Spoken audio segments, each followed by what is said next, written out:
The Second Book of Kings. 2 Kings, Chapter 1.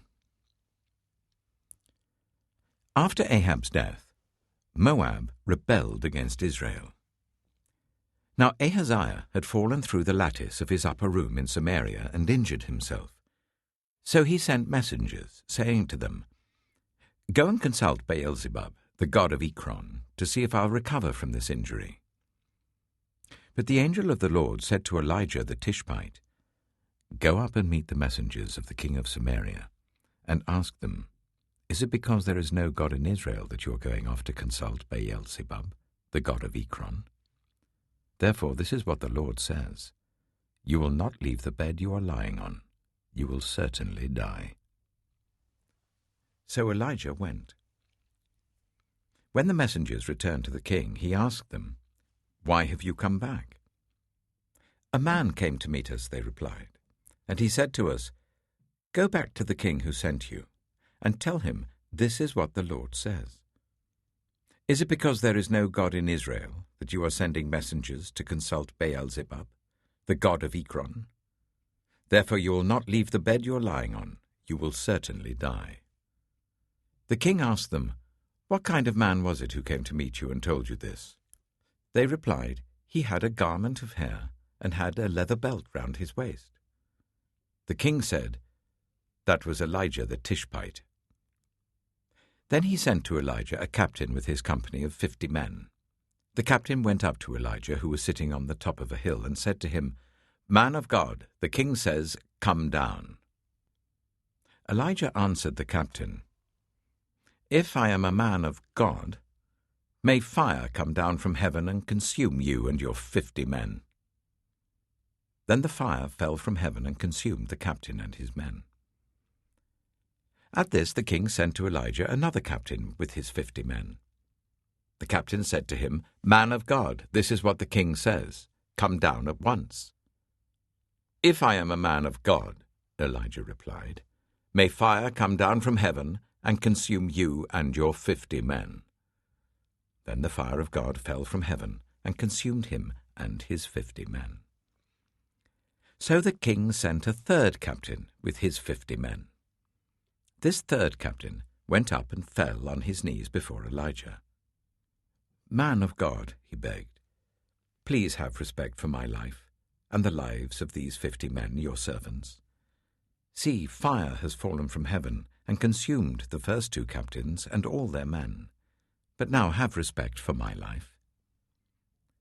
The angel of the Lord said to Elijah, "Go down with him. Do not be afraid of him." So Elijah got up and went down with him to the king. He told the king, "This is what the Lord says. Is it because there is no God in Israel for you to consult that you have sent messengers to consult Beelzebub, the god of Ekron? Because you have done this, you will never leave the bed you are lying on. You will certainly die." So he died according to the word of the Lord that Elijah had spoken. Because Ahaziah had no son, Joram succeeded him as king in the 2nd year of Jehoram son of Jehoshaphat, king of Judah. As for all the other events of Ahaziah's reign, and what he did, are they not written in the book of the annals of the kings of Israel? 2 Kings, Chapter 2. When the Lord was about to take Elijah up to heaven in a whirlwind, Elijah and Elisha were on their way from Gilgal. Elijah said to Elisha, "Stay here. The Lord has sent me to Bethel." But Elisha said, "As surely as the Lord lives and as you live, I will not leave you." So they went down to Bethel.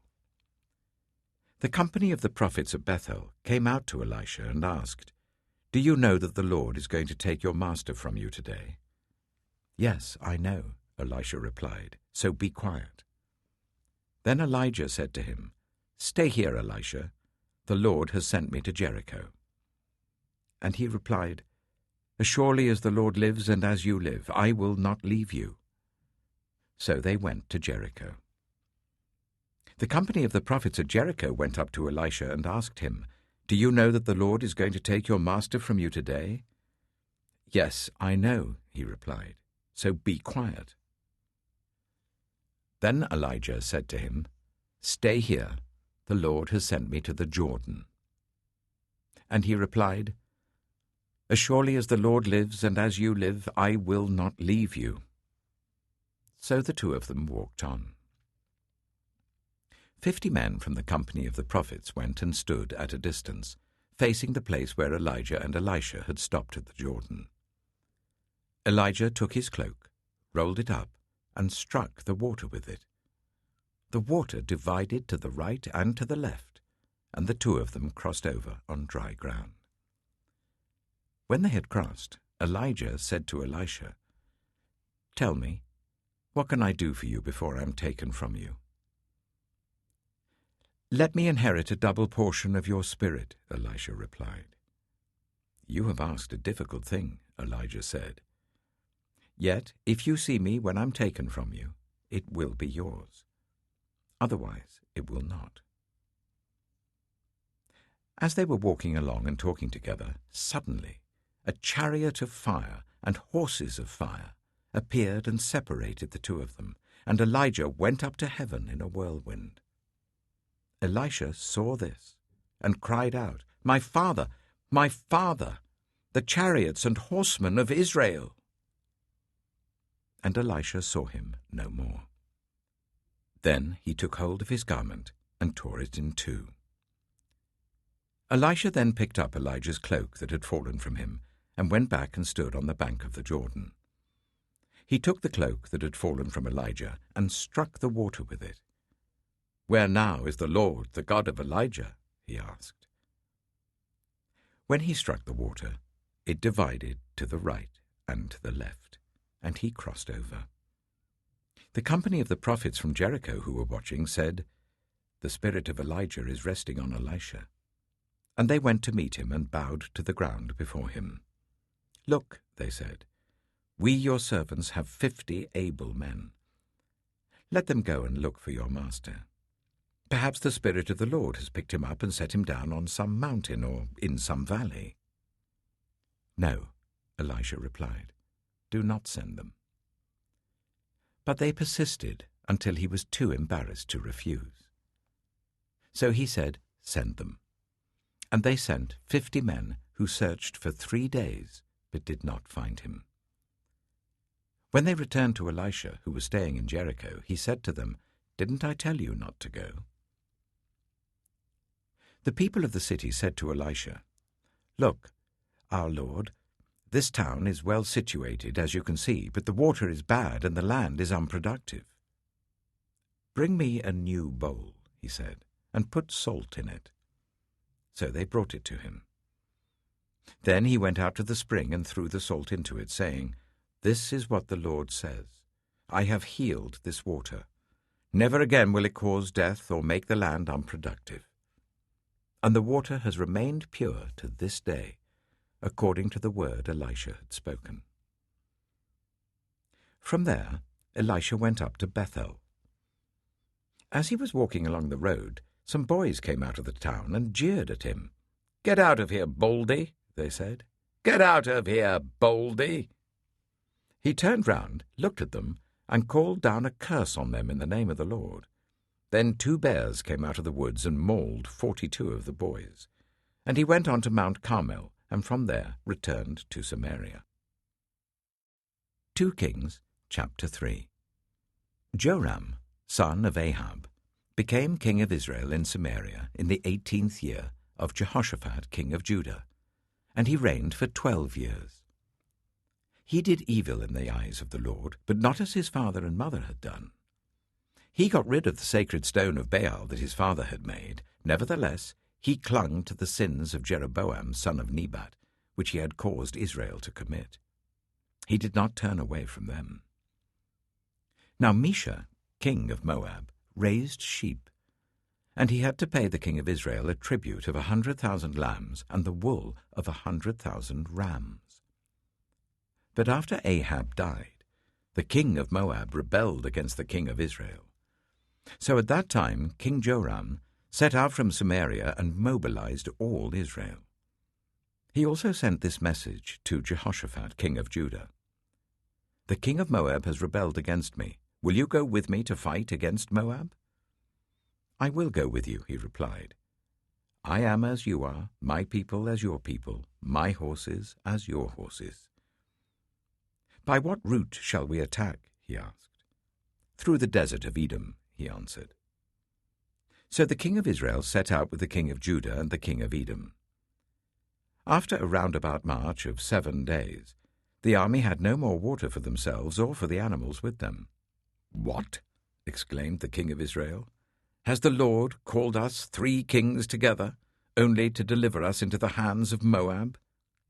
But Jehoshaphat asked, "Is there no prophet of the Lord here, through whom we may inquire of the Lord?" An officer of the king of Israel answered, "Elisha, son of Shaphat, is here. He used to pour water on the hands of Elijah."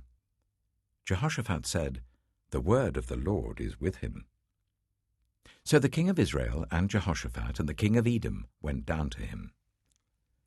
Elisha said to the king of Israel, "Why do you want to involve me? Go to the prophets of your father and the prophets of your mother." "No," the king of Israel answered, "because it was the Lord who called us 3 kings together to deliver us into the hands of Moab."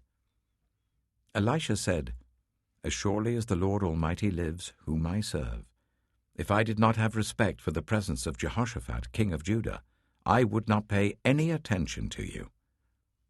But now, bring me a harpist." While the harpist was playing, the hand of the Lord came on Elisha, and he said, "This is what the Lord says. I will fill this valley with pools of water. For this is what the Lord says. You will see neither wind nor rain, yet this valley will be filled with water, and you, your cattle, and your other animals will drink.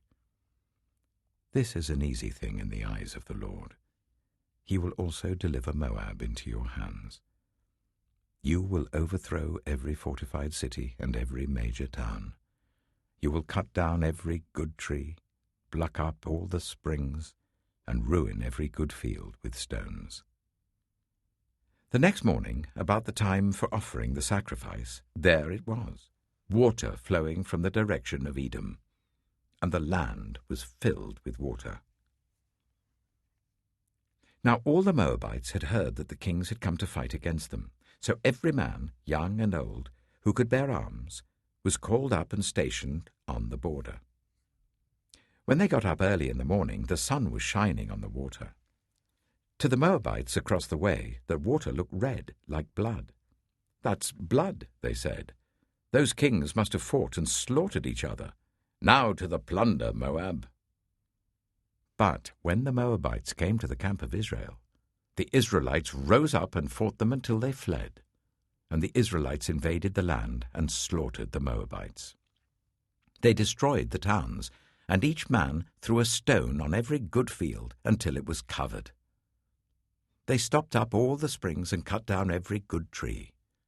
Only Kir-Hareseth was left with its stones in place, but men armed with slings surrounded it and attacked it. When the king of Moab saw that the battle had gone against him, he took with him 700 swordsmen to break through to the king of Edom, but they failed. Then he took his firstborn son, who was to succeed him as king, and offered him as a sacrifice on the city wall. The fury against Israel was great. They withdrew and returned to their own land. 2 Kings chapter 4. The wife of a man from the company of the prophets cried out to Elisha, "Your servant, my husband, is dead, and you know that he revered the Lord. But now his creditor is coming to take my 2 boys as his slaves." Elisha replied to her, "How can I help you? Tell me, what do you have in your house?" "Your servant has nothing there at all," she said, "except a small jar of olive oil." Elisha said, "Go round and ask all your neighbors for empty jars. Don't ask for just a few. Then go inside and shut the door behind you and your sons. Pour oil into all the jars, and as each is filled, put it to one side." She left him and shut the door behind her and her sons. They brought the jars to her, and she kept pouring. When all the jars were full, she said to her son, "Bring me another one." But he replied, "There's not a jar left." Then the oil stopped flowing. She went and told the man of God, and he said, "Go, sell the oil and pay your debts. You and your sons can live on what is left." One day Elisha went to Shunem, and a well-to-do woman was there who urged him to stay for a meal. So whenever he passed by, he stopped there to eat. She said to her husband, "I know that this man who often comes our way is a holy man of God. Let's make a small room on the roof and put in it a bed and a table, a chair and a lamp for him. Then he can stay there whenever he comes to us." One day, when Elisha came, he went up to his room and lay down there. He said to his servant Gehazi, "Call the Shunammite." So he called her, and she stood before him. Elisha said to Gehazi, "Tell her, you have gone to all this trouble for us. Now what can be done for you? Can we speak on your behalf to the king or the commander of the army?" She replied, "I have a home among my own people." "What can be done for her?" Elisha asked. Gehazi said, "She has no son, and her husband is old." Then Elisha said, "Call her." So he called her, and she stood in the doorway. "About this time next year," Elisha said, "you will hold a son in your arms." "No, my lord," she objected. "Please, man of God, don't mislead your servant." But the woman became pregnant, and the next year, about that same time, she gave birth to a son, just as Elisha had told her. The child grew, and one day he went out to his father, who was with the reapers. He said to his father, "My head, my head." His father told a servant, "Carry him to his mother." After the servant had lifted him up and carried him to his mother, the boy sat on her lap until noon, and then he died. She went up and laid him on the bed of the man of God, then shut the door and went out. She called her husband and said, "Please send me one of the servants and a donkey, so I can go to the man of God quickly and return." "Why go to him today?" he asked. "It's not the new moon or the Sabbath." "That's all right," she said.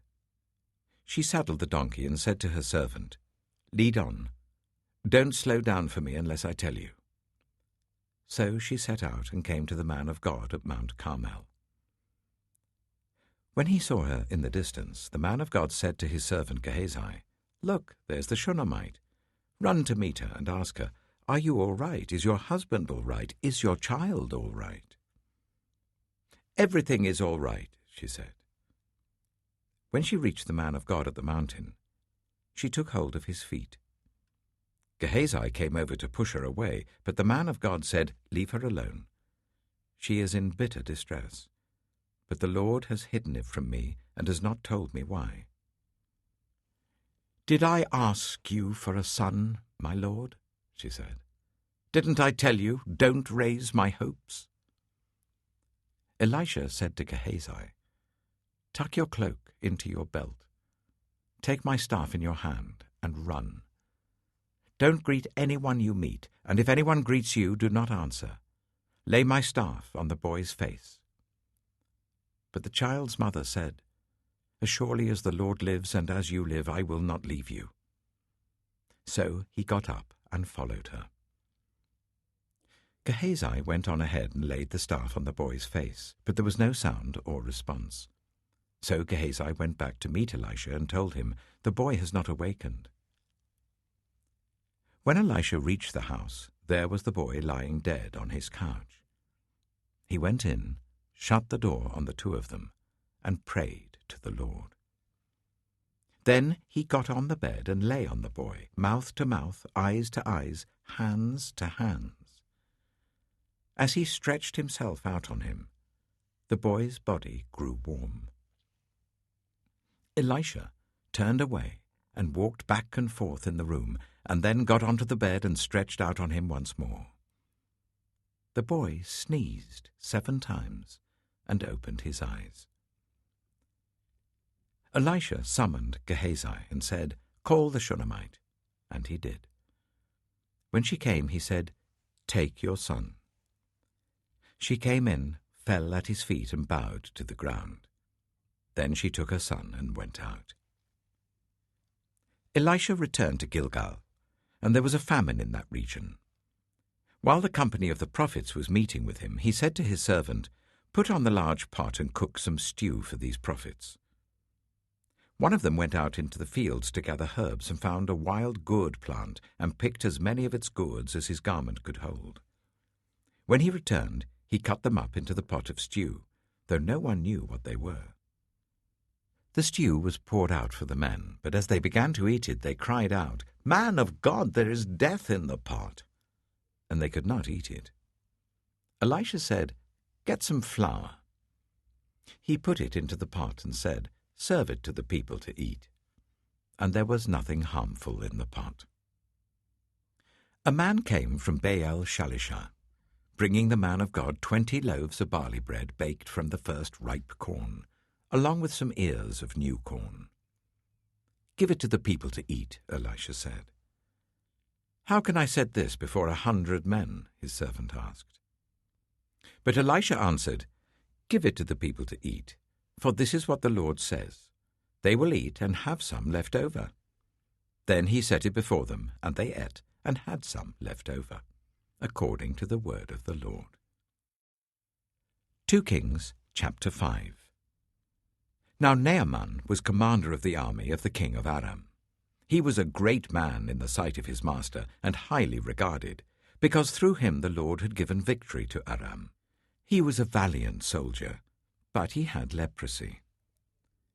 Now bands of raiders from Aram had gone out and had taken captive a young girl from Israel, and she served Naaman's wife. She said to her mistress, "If only my master would see the prophet who is in Samaria, he would cure him of his leprosy." Naaman went to his master and told him what the girl from Israel had said. "By all means go," the king of Aram replied. "I will send a letter to the king of Israel." So Naaman left, taking with him 10 talents of silver, 6,000 shekels of gold, and 10 sets of clothing. The letter that he took to the king of Israel read, "With this letter I am sending my servant Naaman to you, so that you may cure him of his leprosy." As soon as the king of Israel read the letter, he tore his robes and said, "Am I God? Can I kill and bring back to life? Why does this fellow send someone to me to be cured of his leprosy? See how he is trying to pick a quarrel with me." When Elisha, the man of God, heard that the king of Israel had torn his robes, he sent him this message, "Why have you torn your robes? Make the man come to me, and he will know that there is a prophet in Israel." So Naaman went with his horses and chariots and stopped at the door of Elisha's house. Elisha sent a messenger to say to him, "Go, wash yourself 7 times in the Jordan, and your flesh will be restored, and you will be cleansed." But Naaman went away angry and said, "I thought that he would surely come out to me and stand and call on the name of the Lord his God, wave his hand over the spot, and cure me of my leprosy. Are not Abana and Pharpar, the rivers of Damascus, better than all the waters of Israel? Couldn't I wash in them and be cleansed?" So he turned and went off in a rage. Naaman's servants went to him and said, "My father, if the prophet had told you to do some great thing, would you not have done it? How much more, then, when he tells you, 'Wash and be cleansed'?" So he went down and dipped himself in the Jordan 7 times, as the man of God had told him. And his flesh was restored, and became clean like that of a young boy. Then Naaman and all his attendants went back to the man of God. He stood before him and said, "Now I know that there is no God in all the world except in Israel. So please accept a gift from your servant." The prophet answered, "As surely as the Lord lives whom I serve, I will not accept a thing." And even though Naaman urged him, he refused. "If you will not," said Naaman, Please let me, your servant, be given as much earth as a pair of mules can carry, for your servant will never again make burnt offerings and sacrifices to any other god but the Lord. But may the Lord forgive your servant for this one thing. When my master enters the temple of Rimmon to bow down, and he is leaning on my arm, and I have to bow there also, when I bow down in the temple of Rimmon, may the Lord forgive your servant for this." "Go in peace," Elisha said. After Naaman had travelled some distance, Gehazi, the son of Elisha, the man of God, said to himself, "My master was too easy on Naaman, this Aramean, by not accepting from him what he brought. As surely as the Lord lives, I will run after him and get something from him." So Gehazi hurried after Naaman. When Naaman saw him running towards him, he got down from the chariot to meet him. "Is everything all right?" he asked. "Everything is all right," Gehazi answered. "My master sent me to say, 2 young men from the company of the prophets have just come to me from the hill country of Ephraim. Please give them a talent of silver and 2 sets of clothing." "By all means, take 2 talents," said Naaman. He urged Gehazi to accept them, and then tied up the 2 talents of silver in 2 bags with 2 sets of clothing. He gave them to 2 of his servants, and they carried them ahead of Gehazi. When Gehazi came to the hill, he took the things from the servants and put them away in the house. He sent the men away, and they left. When he went in and stood before his master, Elisha asked him, "Where have you been, Gehazi?" "Your servant didn't go anywhere," Gehazi answered. But Elisha said to him, "Was not my spirit with you when the man got down from his chariot to meet you? Is this the time to take money, or to accept clothes, or olive groves and vineyards, or flocks and herds, or male and female slaves? Naaman's leprosy will cling to you and your descendants forever." Then Gehazi went from Elisha's presence, and his skin was leprous. It had become as white as snow. 2 Kings chapter 6. The company of the prophets said to Elisha, "Look, the place where we meet with you is too small for us. Let us go to the Jordan, where each of us can get a pole, and let us build a place there for us to meet." And he said, "Go." Then one of them said, "Won't you please come with your servants?"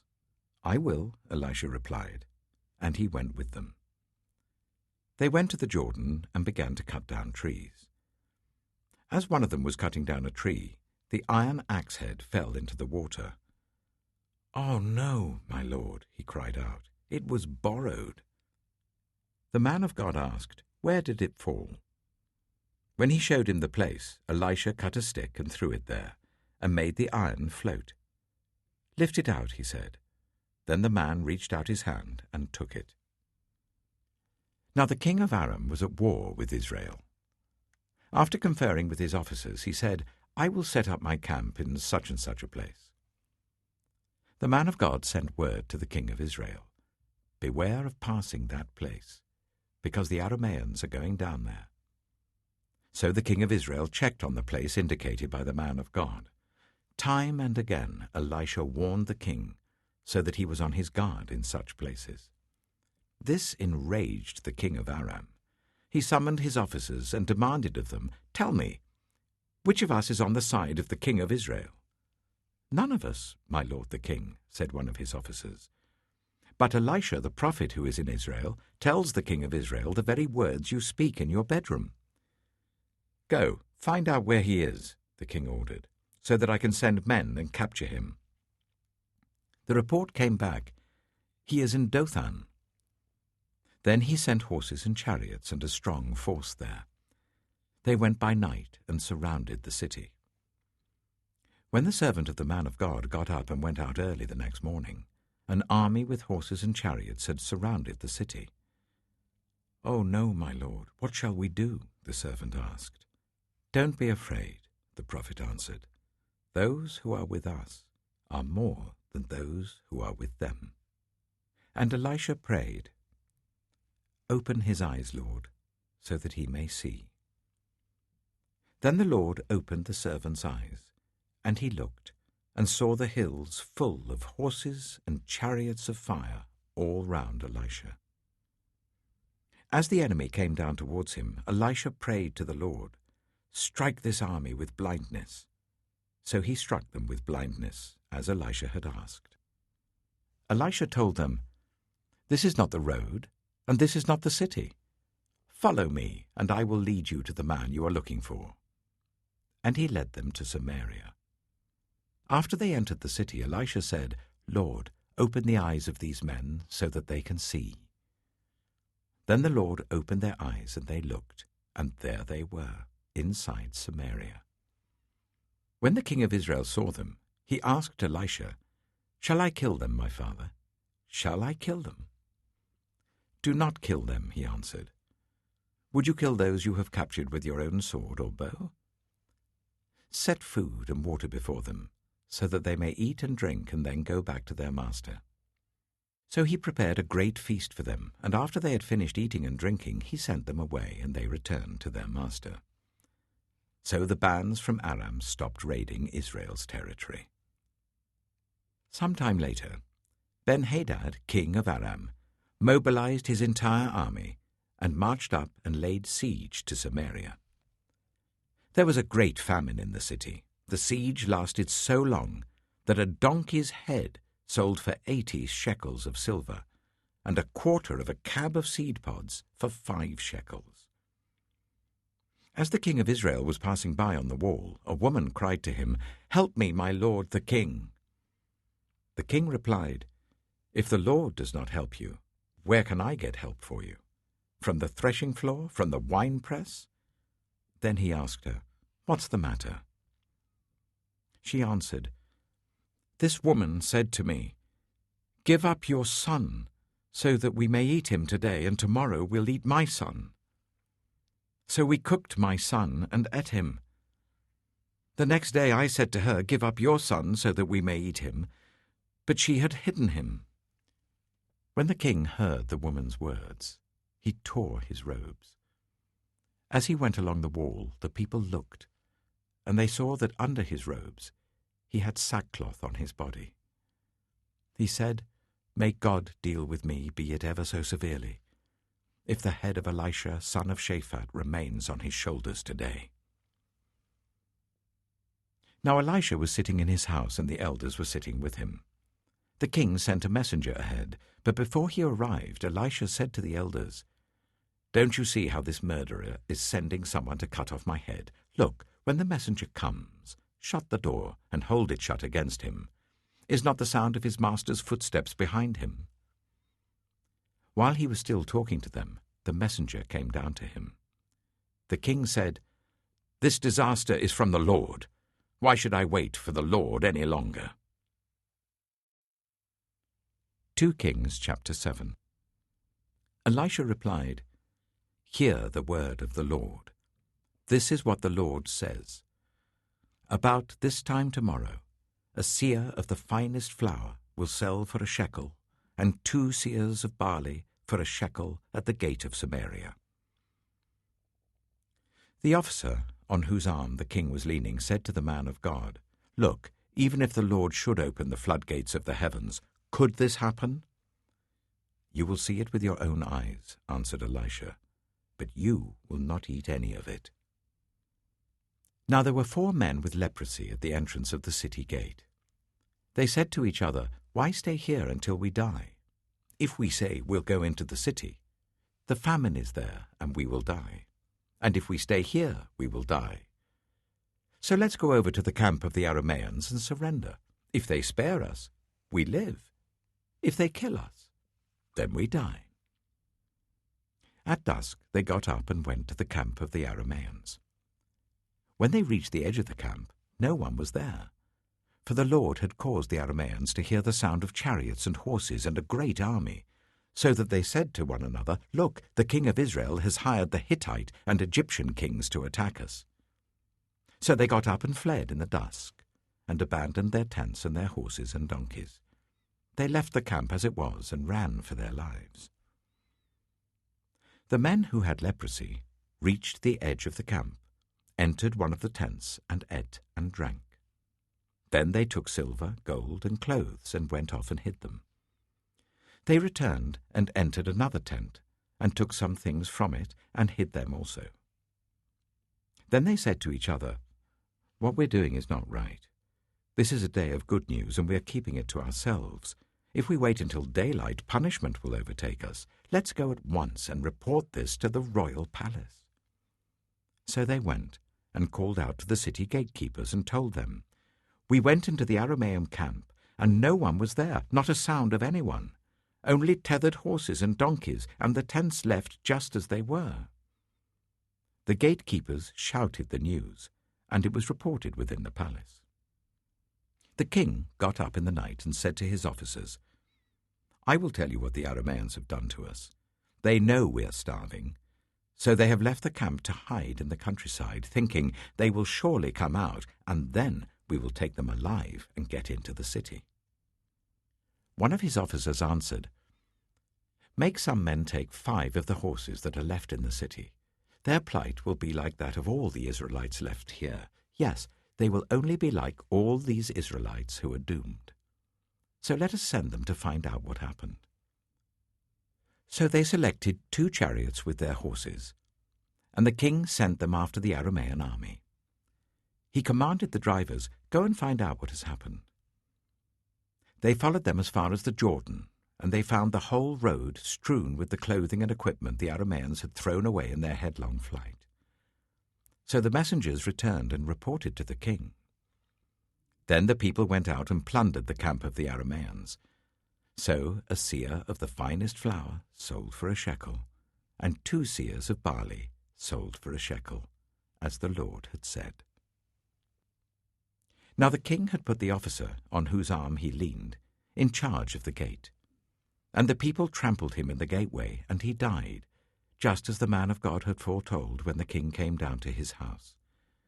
It happened as the man of God had said to the king, "About this time tomorrow, a seah of the finest flour will sell for a shekel, and 2 seahs of barley for a shekel at the gate of Samaria." The officer had said to the man of God, "Look, even if the Lord should open the floodgates of the heavens, could this happen?" And the man of God had replied, "You will see it with your own eyes, but you will not eat any of it." And that is exactly what happened to him, for the people trampled him in the gateway, and he died.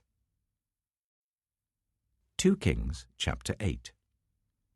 Now Elisha had said to the woman whose son he had restored to life, "Go away with your family and stay for a while wherever you can, because the Lord has decreed a famine in the land that will last 7 years." The woman proceeded to do as the man of God said. She and her family went away and stayed in the land of the Philistines for 7 years. At the end of 7 years she came back from the land of the Philistines and went to appeal to the king for her house and land. The king was talking to Gehazi, the servant of the man of God, and had said, "Tell me about all the great things Elisha has done." Just as Gehazi was telling the king how Elisha had restored the dead to life, the woman whose son Elisha had brought back to life came to appeal to the king for her house and land. Gehazi said, "This is the woman, my lord the king, and this is her son, whom Elisha restored to life." The king asked the woman about it, and she told him. Then he assigned an official to her case and said to him, "Give back everything that belonged to her, including all the income from her land from the day she left the country until now." Elisha went to Damascus, and Ben-Hadad, king of Aram, was ill. When the king was told, "The man of God has come all the way up here," he said to Hazael, "Take a gift with you and go to meet the man of God. Consult the Lord through him.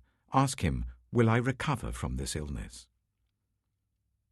Hazael went to meet Elisha, taking with him as a gift 40 camel loads of all the finest wares of Damascus. He went in and stood before him and said, "Your son Ben-Hadad, king of Aram, has sent me to ask, 'Will I recover from this illness?'" Elisha answered, "Go and say to him, 'You will certainly recover.' Nevertheless, the Lord has revealed to me that he will in fact die." He stared at him with a fixed gaze, until Hazael was embarrassed. Then the man of God began to weep. "Why is my lord weeping?" asked Hazael. "Because I know the harm you will do to the Israelites," he answered. "You will set fire to their fortified places, kill their young men with the sword, dash their little children to the ground, and rip open their pregnant women." Hazael said, "How could your servant, a mere dog, accomplish such a feat?" "The Lord has shown me that you will become king of Aram," answered Elisha. Then Hazael left Elisha and returned to his master. When Ben-Hadad asked, "What did Elisha say to you?" Hazael replied, "He told me that you would certainly recover." But the next day he took a thick cloth, soaked it in water, and spread it over the king's face so that he died. Then Hazael succeeded him as king. In the 5th year of Joram, son of Ahab, king of Israel, when Jehoshaphat was king of Judah, Jehoram, son of Jehoshaphat, began his reign as king of Judah. He was 32 years old when he became king, and he reigned in Jerusalem for 8 years. He followed the ways of the kings of Israel, as the house of Ahab had done, for he married a daughter of Ahab. He did evil in the eyes of the Lord. Nevertheless, for the sake of his servant David, the Lord was not willing to destroy Judah. He had promised to maintain a lamp for David and his descendants forever. In the time of Jehoram, Edom rebelled against Judah and set up its own king. So Jehoram went to Zair with all his chariots. The Edomites surrounded him and his chariot commanders, but he rose up and broke through by night. His army, however, fled back home. To this day, Edom has been in rebellion against Judah. Libnah revolted at the same time. As for the other events of Jehoram's reign and all he did, are they not written in the book of the annals of the kings of Judah? Jehoram rested with his ancestors and was buried with them in the city of David, and Ahaziah his son succeeded him as king. In the 12th year of Joram, son of Ahab king of Israel, Ahaziah son of Jehoram king of Judah began to reign. Ahaziah was 22 years old when he became king, and he reigned in Jerusalem for 1 year. His mother's name was Athaliah, a granddaughter of Omri, king of Israel. He followed the ways of the house of Ahab and did evil in the eyes of the Lord, as the house of Ahab had done, for he was related by marriage to Ahab's family. Ahaziah went with Joram, son of Ahab, to war against Hazael, king of Aram, at Ramoth-Gilead. The Arameans wounded Joram. So King Joram returned to Jezreel to recover from the wounds the Arameans had inflicted on him at Ramoth in his battle with Hazael, king of Aram. Then Ahaziah, son of Jehoram, king of Judah, went down to Jezreel to see Joram, son of Ahab, because he had been wounded. 2 Kings chapter 9. The prophet Elisha summoned a man from the company of the prophets and said to him, "Tuck your cloak into your belt, take this flask of olive oil with you, and go to Ramoth-Gilead. When you get there, look for Jehu, son of Jehoshaphat, the son of Nimshi. Go to him, get him away from his companions, and take him into an inner room. Then take the flask and pour the oil on his head and declare, 'This is what the Lord says, I anoint you king over Israel.' Then open the door and run. Don't delay." So the young prophet went to Ramoth-Gilead. When he arrived, he found the army officers sitting together. "I have a message for you, Commander," he said. "For which of us?" asked Jehu. "For you, Commander," he replied. Jehu got up and went into the house. Then the prophet poured the oil on Jehu's head and declared, "This is what the Lord, the God of Israel, says. I anoint you king over the Lord's people Israel. You are to destroy the house of Ahab your master, and I will avenge the blood of my servants the prophets and the blood of all the Lord's servants shed by Jezebel. The whole house of Ahab will perish. I will cut off from Ahab every last male in Israel, slave or free. I will make the house of Ahab like the house of Jeroboam, son of Nebat, and like the house of Baasha, son of Ahijah. As for Jezebel, dogs will devour her on the plot of ground at Jezreel, and no one will bury her." Then he opened the door and ran. When Jehu went out to his fellow officers, one of them asked, "Is everything all right? Why did this maniac come to you?" "You know the man and the sort of things he says," Jehu replied. "That's not true," they said. "Tell us." Jehu said, "Here is what he told me. This is what the Lord says. I anoint you king over Israel." They quickly took their cloaks and spread them under him on the bare steps. Then they blew the trumpet and shouted, "Jehu is king!" So Jehu, son of Jehoshaphat, the son of Nimshi, conspired against Joram. Now Joram and all Israel had been defending Ramoth-Gilead against Hazael, king of Aram. But King Joram had returned to Jezreel to recover from the wounds the Arameans had inflicted on him in the battle with Hazael, king of Aram.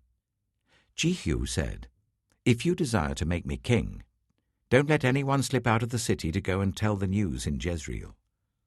Then he got into his chariot and rode to Jezreel, because Joram was resting there, and Ahaziah, king of Judah, had gone down to see him.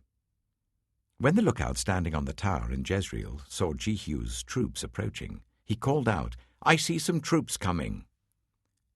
"Get a horseman," Joram ordered.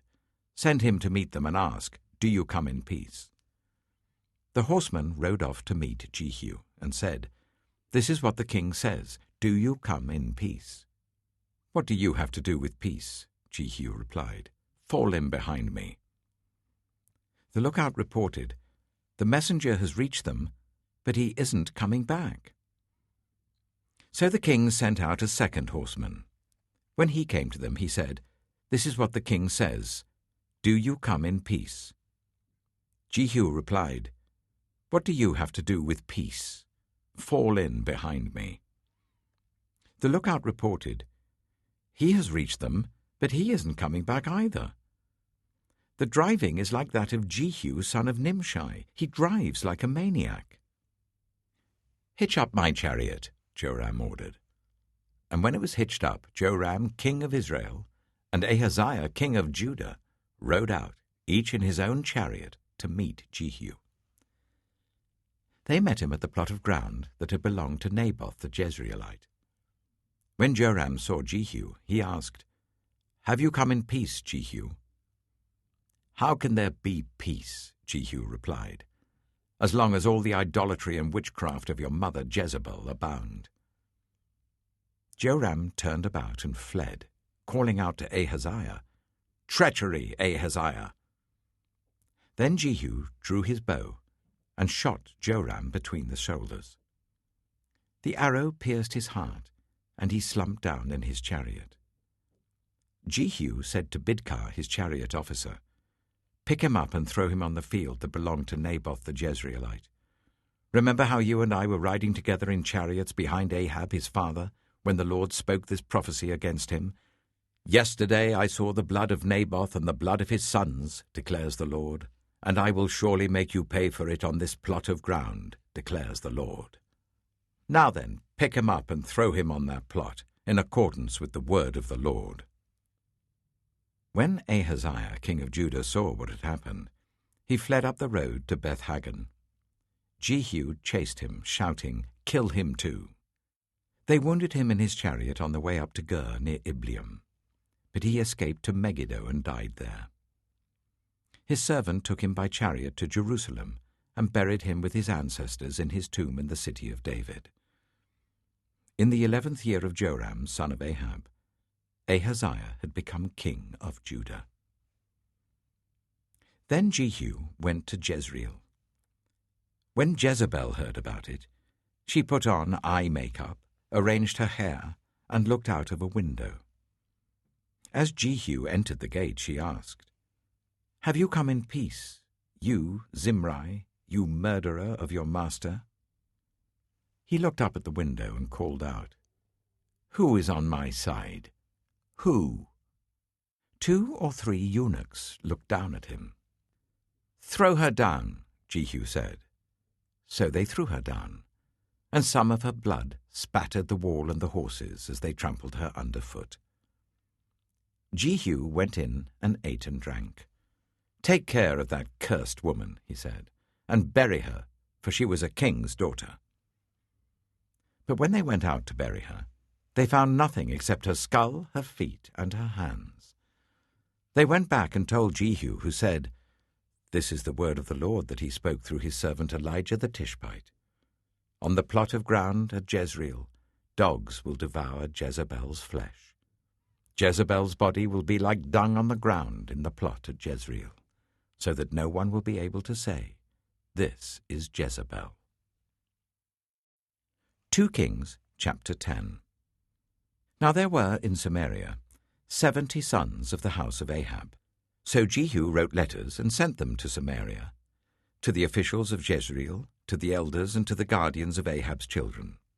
He said, "You have your master's sons with you, and you have chariots and horses, a fortified city and weapons. Now as soon as this letter reaches you, choose the best and most worthy of your master's sons, and set him on his father's throne. Then fight for your master's house." But they were terrified and said, "If 2 kings could not resist him, how can we?" So the palace administrator, the city governor, the elders, and the guardians sent this message to Jehu. "We are your servants, and we will do anything you say. We will not appoint anyone as king. You do whatever you think best." Then Jehu wrote them a second letter, saying, "If you are on my side and will obey me, take the heads of your master's sons and come to me in Jezreel by this time tomorrow." Now the royal princes, 70 of them, were with the leading men of the city who were bringing them up. When the letter arrived, these men took the princes and slaughtered all 70 of them. They put their heads in baskets and sent them to Jehu in Jezreel. When the messenger arrived, he told Jehu, "They have brought the heads of the princes." Then Jehu ordered, "Put them in 2 piles at the entrance of the city gate until morning."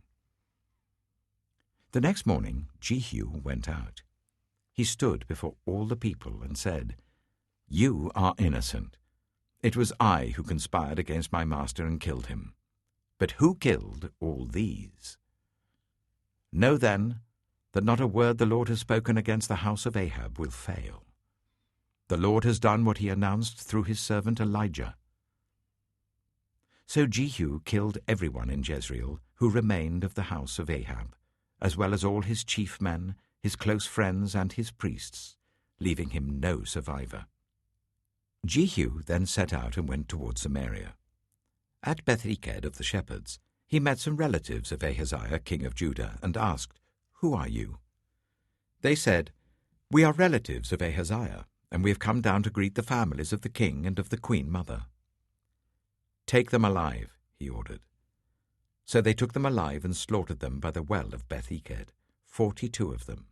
He left no survivor. After he left there, he came upon Jehonadab, son of Rechab, who was on his way to meet him. Jehu greeted him and said, "Are you in accord with me, as I am with you?" "I am," Jehonadab answered. "If so," said Jehu, "give me your hand." So he did, and Jehu helped him up into the chariot. Jehu said, "Come with me and see my zeal for the Lord." Then he made him ride in his chariot. When Jehu came to Samaria, he killed all who were left there of Ahab's family. He destroyed them, according to the word of the Lord spoken to Elijah.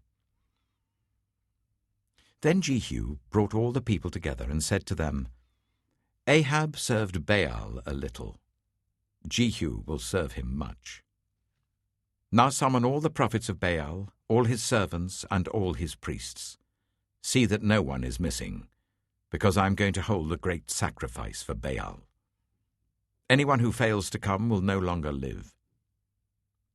But Jehu was acting deceptively in order to destroy the servants of Baal.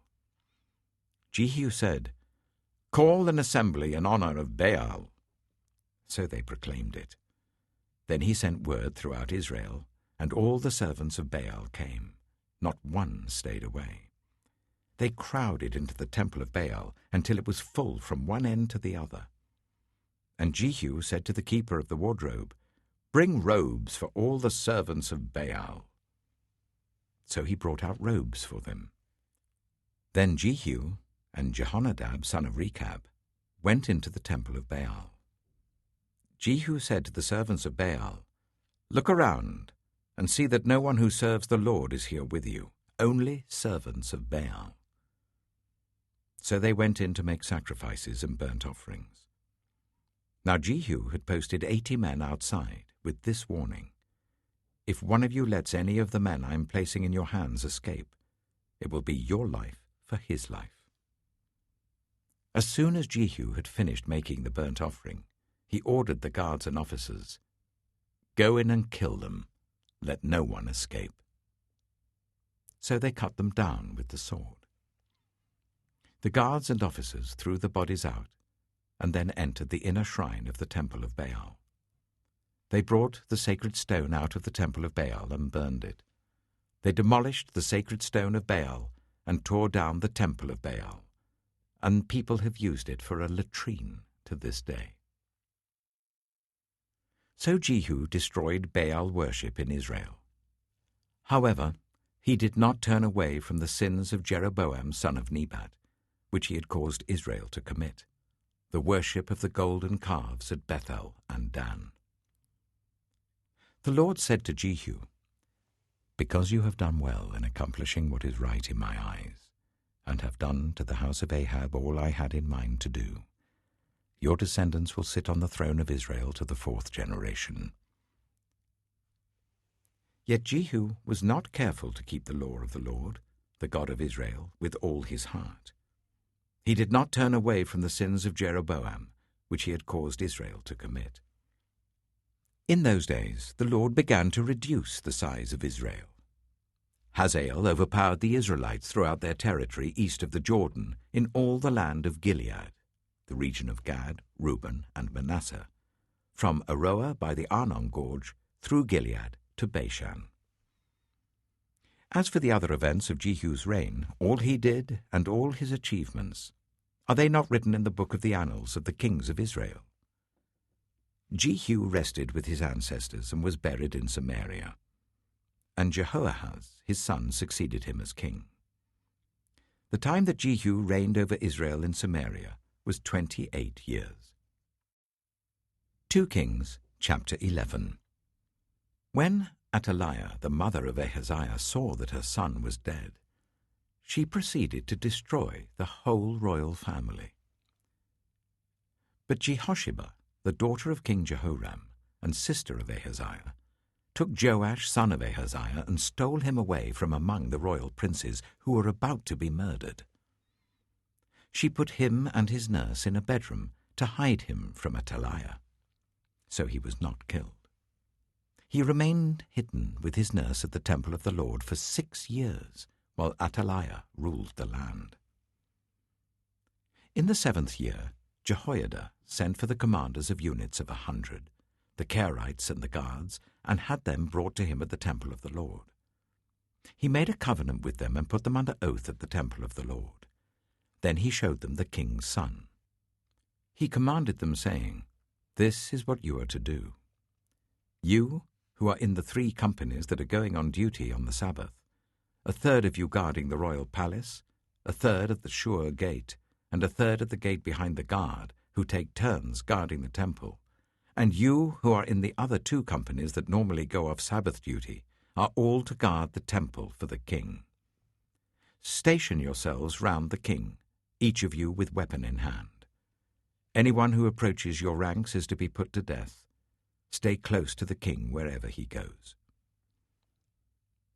The commanders of units of 100 did just as Jehoiada the priest ordered. Each one took his men, those who were going on duty on the Sabbath, and those who were going off duty, and came to Jehoiada the priest. Then he gave the commanders the spears and shields that had belonged to King David, and that were in the temple of the Lord.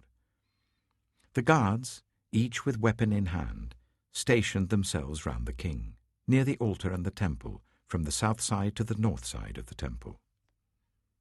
Jehoiada brought out the king's son and put the crown on him. He presented him with a copy of the covenant and proclaimed him king. They anointed him, and the people clapped their hands and shouted, "Long live the king." When Athaliah heard the noise made by the guards and the people, she went to the people at the temple of the Lord. She looked, and there was the king, standing by the pillar, as the custom was. The officers and the trumpeters were beside the king, and all the people of the land were rejoicing and blowing trumpets. Then Athaliah tore her robes and called out, "Treason! Treason!" Jehoiada the priest ordered the commanders of units of 100 who were in charge of the troops, "Bring her out between the ranks and put to the sword anyone who follows her." For the priest had said, "She must not be put to death in the temple of the Lord." So they seized her as she reached the place where the horses enter the palace grounds, and there she was put to death. Jehoiada then made a covenant between the Lord and the king and people, that they would be the Lord's people. He also made a covenant between the king and the people. All the people of the land went to the temple of Baal and tore it down. They smashed the altars and idols to pieces and killed Mattan, the priest of Baal, in front of the altars. Then Jehoiada the priest posted guards at the temple of the Lord. He took with him the commanders of hundreds, the Kerites, the guards, and all the people of the land, and together they brought the king down from the temple of the Lord, and went into the palace, entering by way of the gate of the guards. The king then took his place on the royal throne.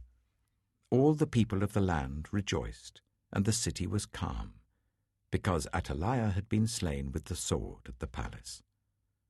Joash was 7 years old when he began his reign. 2 Kings chapter 12.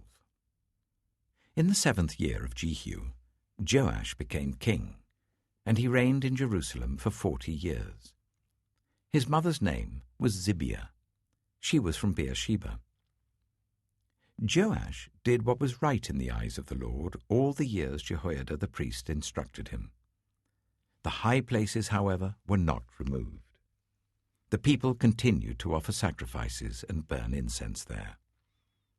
Joash said to the priests, "Collect all the money that is brought as sacred offerings to the temple of the Lord, the money collected in the census, the money received from personal vows, and the money brought voluntarily to the temple. Let every priest receive the money from one of the treasurers, then use it to repair whatever damage is found in the temple."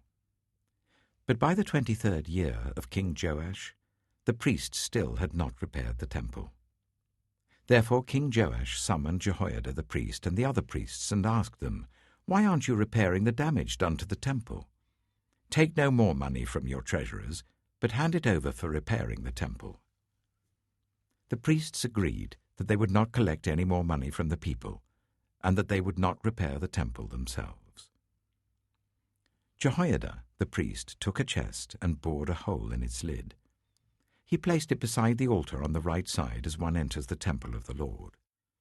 The priests who guarded the entrance put into the chest all the money that was brought to the temple of the Lord. Whenever they saw that there was a large amount of money in the chest, the royal secretary and the high priest came, counted the money that had been brought into the temple of the Lord, and put it into bags. When the amount had been determined, they gave the money to the men appointed to supervise the work on the temple. With it, they paid those who worked on the temple of the Lord, the carpenters and builders, the masons and stone cutters. They purchased timber and blocks of dressed stone for the repair of the temple of the Lord, and met all the other expenses of restoring the temple. The money brought into the temple was not spent for making silver basins, wick trimmers, sprinkling bowls, trumpets, or any other articles of gold or silver for the temple of the Lord. It was paid to the workers, who used it to repair the temple. They did not require an accounting from those to whom they gave the money to pay the workers, because they acted with complete honesty. The money from the guilt offerings and sin offerings was not brought into the temple of the Lord. It belonged to the priests. About this time, Hazael, king of Aram, went up and attacked Gath and captured it. Then he turned to attack Jerusalem. But Joash, king of Judah, took all the sacred objects dedicated by his predecessors, Jehoshaphat, Jehoram, and Ahaziah, the kings of Judah, and the gifts he himself had dedicated, and all the gold found in the treasuries of the temple of the Lord and of the royal palace, and he sent them to Hazael, king of Aram, who then withdrew from Jerusalem. As for the other events of the reign of Joash and all he did, are they not written in the book of the annals of the kings of Judah? His officials conspired against him and assassinated him at Beth Millo on the road down to Silla. The officials who murdered him were Jozabad, son of Shimeath, and Jehozabad, son of Shomer. He died and was buried with his ancestors in the city of David, and Amaziah his son succeeded him as king.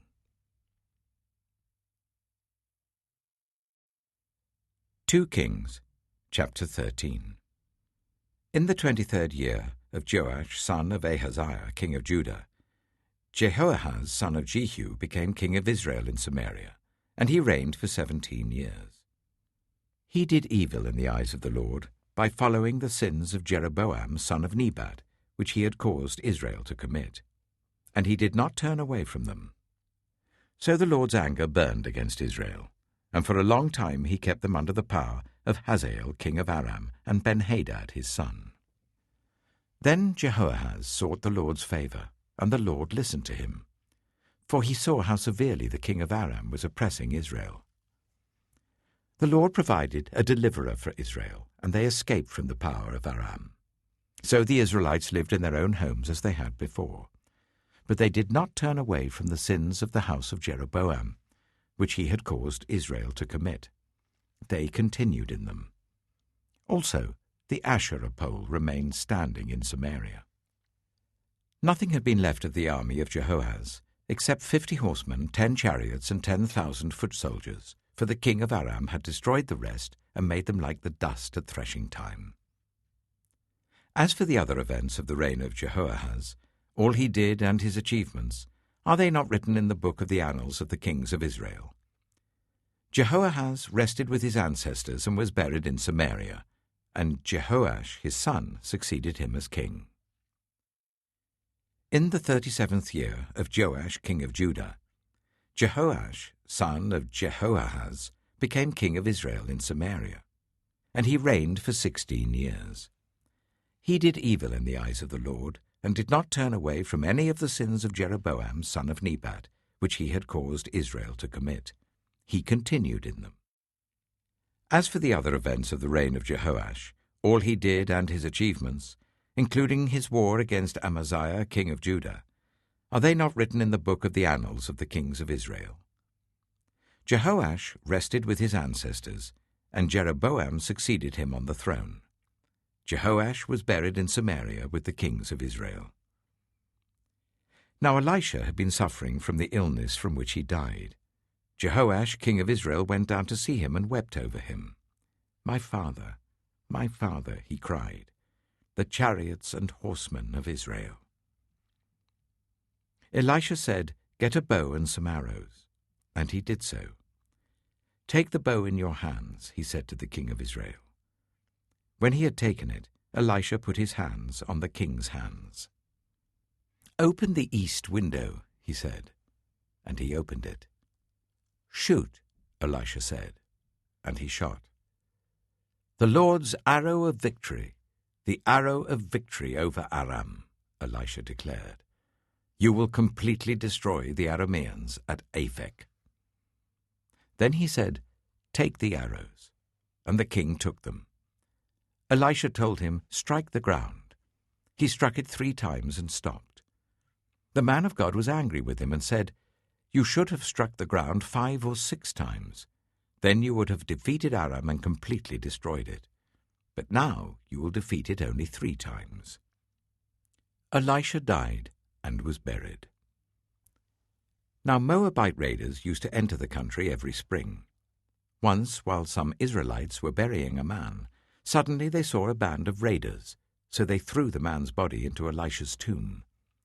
When the body touched Elisha's bones, the man came to life and stood up on his feet. Hazael, king of Aram, oppressed Israel throughout the reign of Jehoahaz.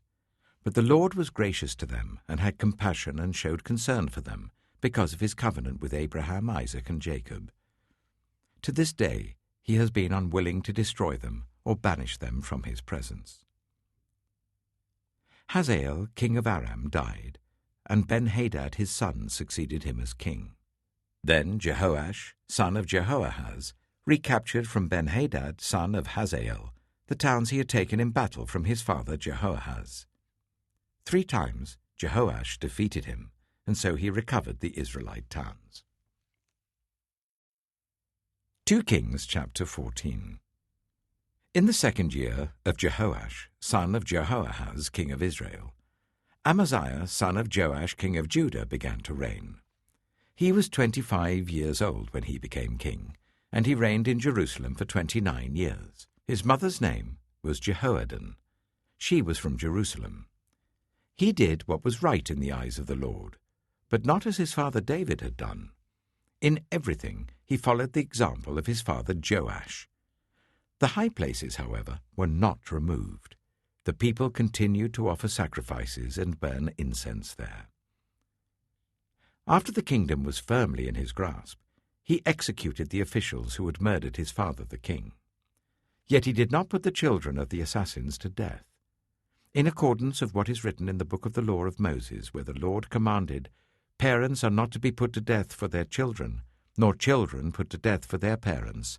Each will die for their own sin." He was the one who defeated 10,000 Edomites in the Valley of Salt and captured Selah in battle, calling it Joktheel, the name it has to this day. Then Amaziah sent messengers to Jehoash, son of Jehoahaz, the son of Jehu, king of Israel, with the challenge, "Come, let us face each other in battle." But Jehoash, king of Israel, replied to Amaziah, king of Judah, "A thistle in Lebanon sent a message to a cedar in Lebanon. Give your daughter to my son in marriage." Then a wild beast in Lebanon came along and trampled the thistle underfoot. "You have indeed defeated Edom, and now you are arrogant.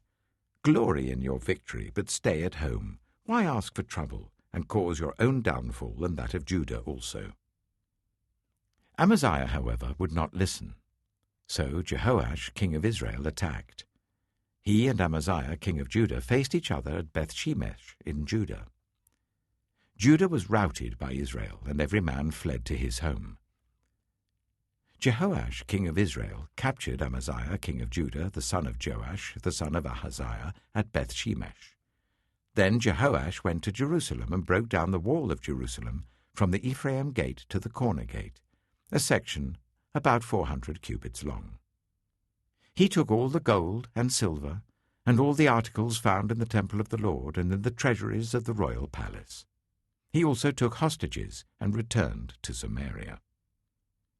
As for the other events of the reign of Jehoash, what he did and his achievements, including his war against Amaziah, king of Judah, are they not written in the book of the annals of the kings of Israel?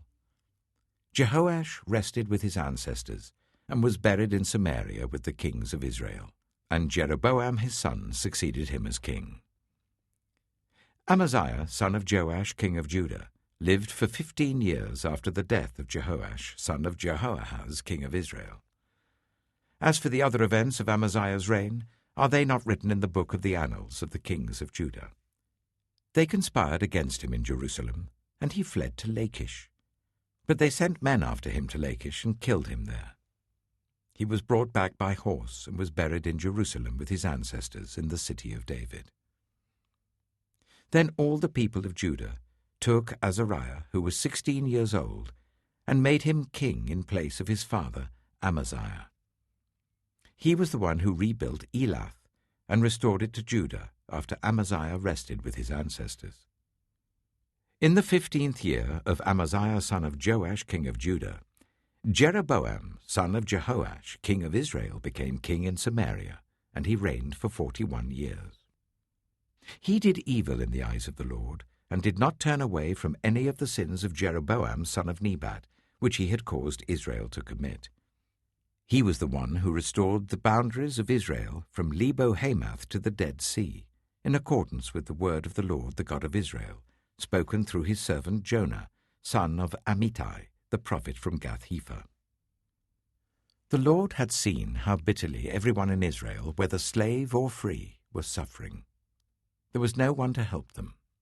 And since the Lord had not said he would blot out the name of Israel from under heaven, he saved them by the hand of Jeroboam, son of Jehoash.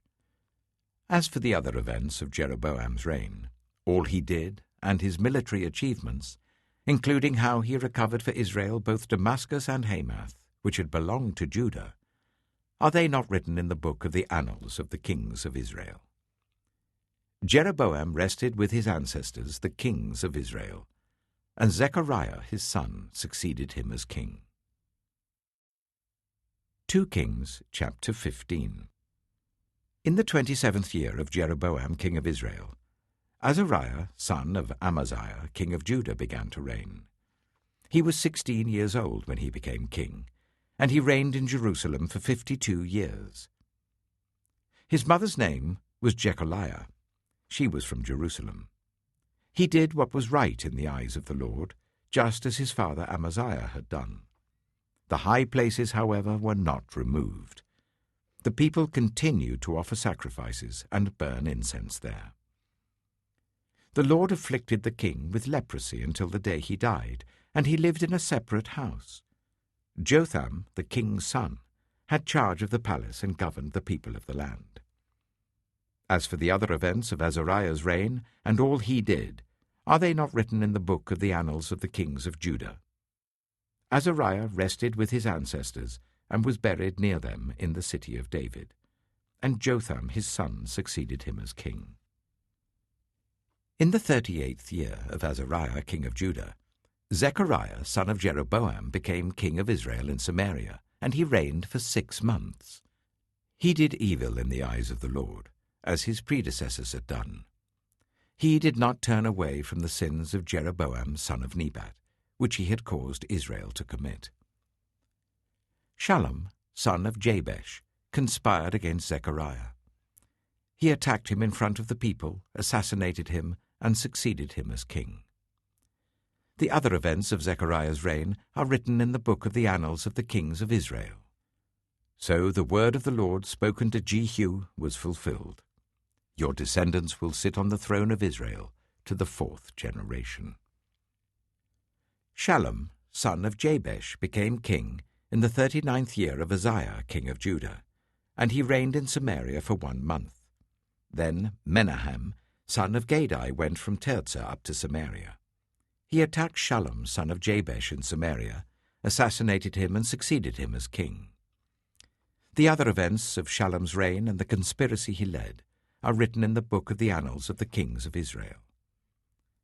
At that time, Menahem, starting out from Tirzah, attacked Tiphsah and everyone in the city and its vicinity, because they refused to open their gates. He sacked Tiphsah and ripped open all the pregnant women.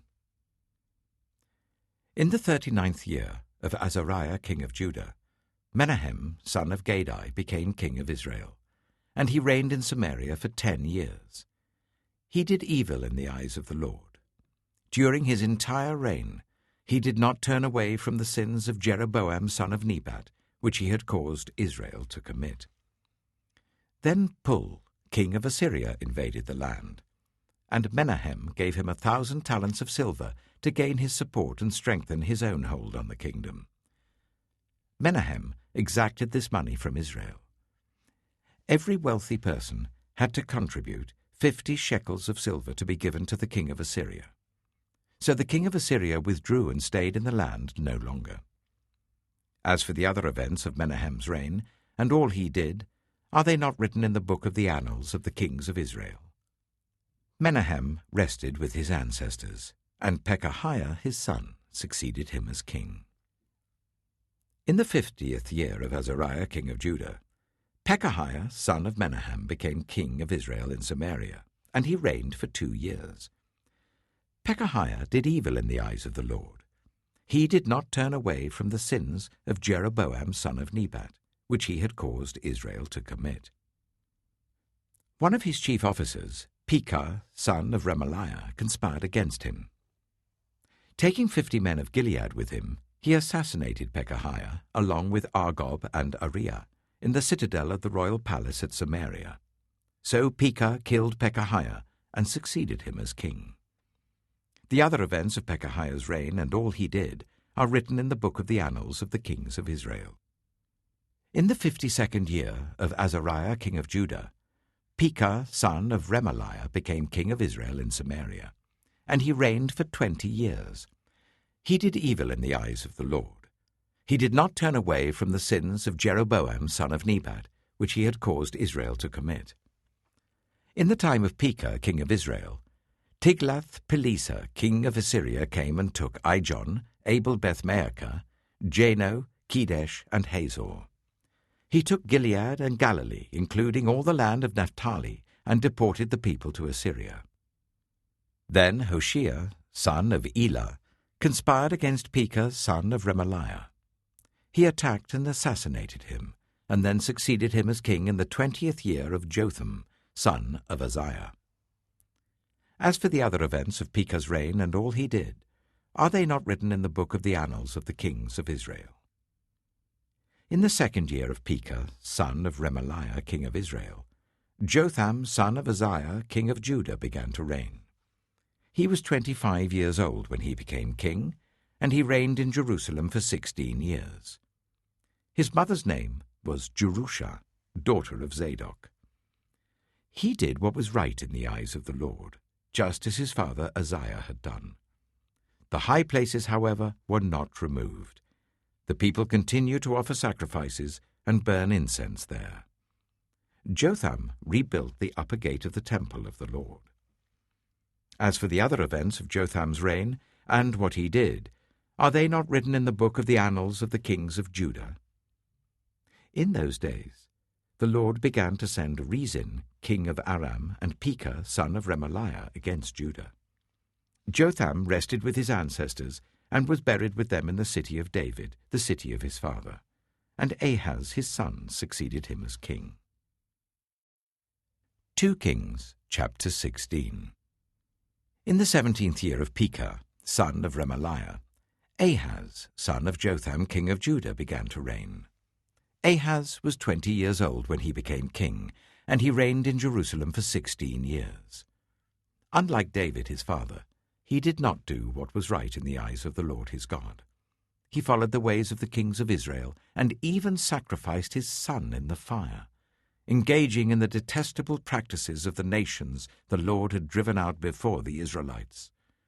He offered sacrifices and burned incense at the high places, on the hilltops, and under every spreading tree. Then Rezin, king of Aram, and Pekah, son of Remaliah, king of Israel, marched up to fight against Jerusalem and besieged Ahaz, but they could not overpower him. At that time, Rezin, king of Aram, recovered Elath for Aram by driving out the people of Judah. Edomites then moved into Elath and have lived there to this day. Ahaz sent messengers to say to Tiglath-Pileser, king of Assyria, "I am your servant and vassal. Come up and save me out of the hand of the king of Aram and of the king of Israel who are attacking me." And Ahaz took the silver and gold found in the temple of the Lord and in the treasuries of the royal palace, and sent it as a gift to the king of Assyria. The king of Assyria complied by attacking Damascus and capturing it. He deported its inhabitants to Kir and put Rezin to death. Then King Ahaz went to Damascus to meet Tiglath-Pileser, king of Assyria. He saw an altar in Damascus and sent Uriah the priest a sketch of the altar with detailed plans for its construction. So Uriah the priest built an altar in accordance with all the plans that King Ahaz had sent from Damascus, and finished it before King Ahaz returned. When the king came back from Damascus and saw the altar, he approached it and presented offerings on it. He offered up his burnt offering and grain offering, poured out his drink offering, and splashed the blood of his fellowship offerings against the altar. The bronze altar that stood before the Lord he brought from the front of the temple, from between the new altar and the temple of the Lord, and put it on the north side of the new altar. King Ahaz then gave these orders to Uriah the priest. On the large new altar, offer the morning burnt offering and the evening grain offering, the king's burnt offering and his grain offering, and the burnt offering of all the people of the land, and their grain offering and their drink offering. Splash against this altar the blood of all the burnt offerings and sacrifices. But I will use the bronze altar for seeking guidance. And Uriah the priest did just as King Ahaz had ordered. King Ahaz cut off the side panels and removed the basins from the movable stands. He removed the sea from the bronze bulls that supported it and set it on a stone base. He took away the Sabbath canopy that had been built at the temple and removed the royal entrance outside the temple of the Lord in deference to the king of Assyria. As for the other events of the reign of Ahaz and what he did, are they not written in the book of the annals of the kings of Judah?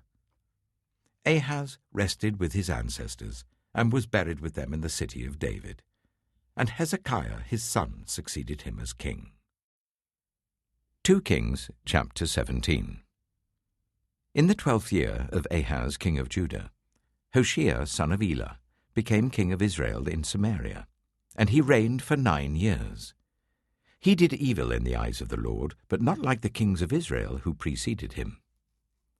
Shalmaneser king of Assyria came up to attack Hoshea, who had been Shalmaneser's vassal and had paid him tribute.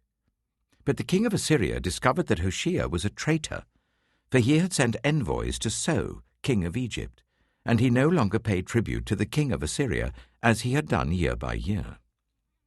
Therefore Shalmaneser seized him and put him in prison. The king of Assyria invaded the entire land, marched against Samaria, and laid siege to it for 3 years. In the 9th year of Hoshea, the king of Assyria captured Samaria and deported the Israelites to Assyria. He settled them in Halah, in Gozan, on the river Habor, and in the towns of the Medes. All this took place because the Israelites had sinned against the Lord their God, who had brought them up out of Egypt from under the power of Pharaoh, king of Egypt. They worshipped other gods, and followed the practices of the nations the Lord had driven out before them, as well as the practices that the kings of Israel had introduced. The Israelites secretly did things against the Lord their God that were not right. From watchtower to fortified city, they built themselves high places in all their towns. They set up sacred stones and Asherah poles on every high hill and under every spreading tree. At every high place they burned incense, as the nations whom the Lord had driven out before them had done. They did wicked things that aroused the Lord's anger.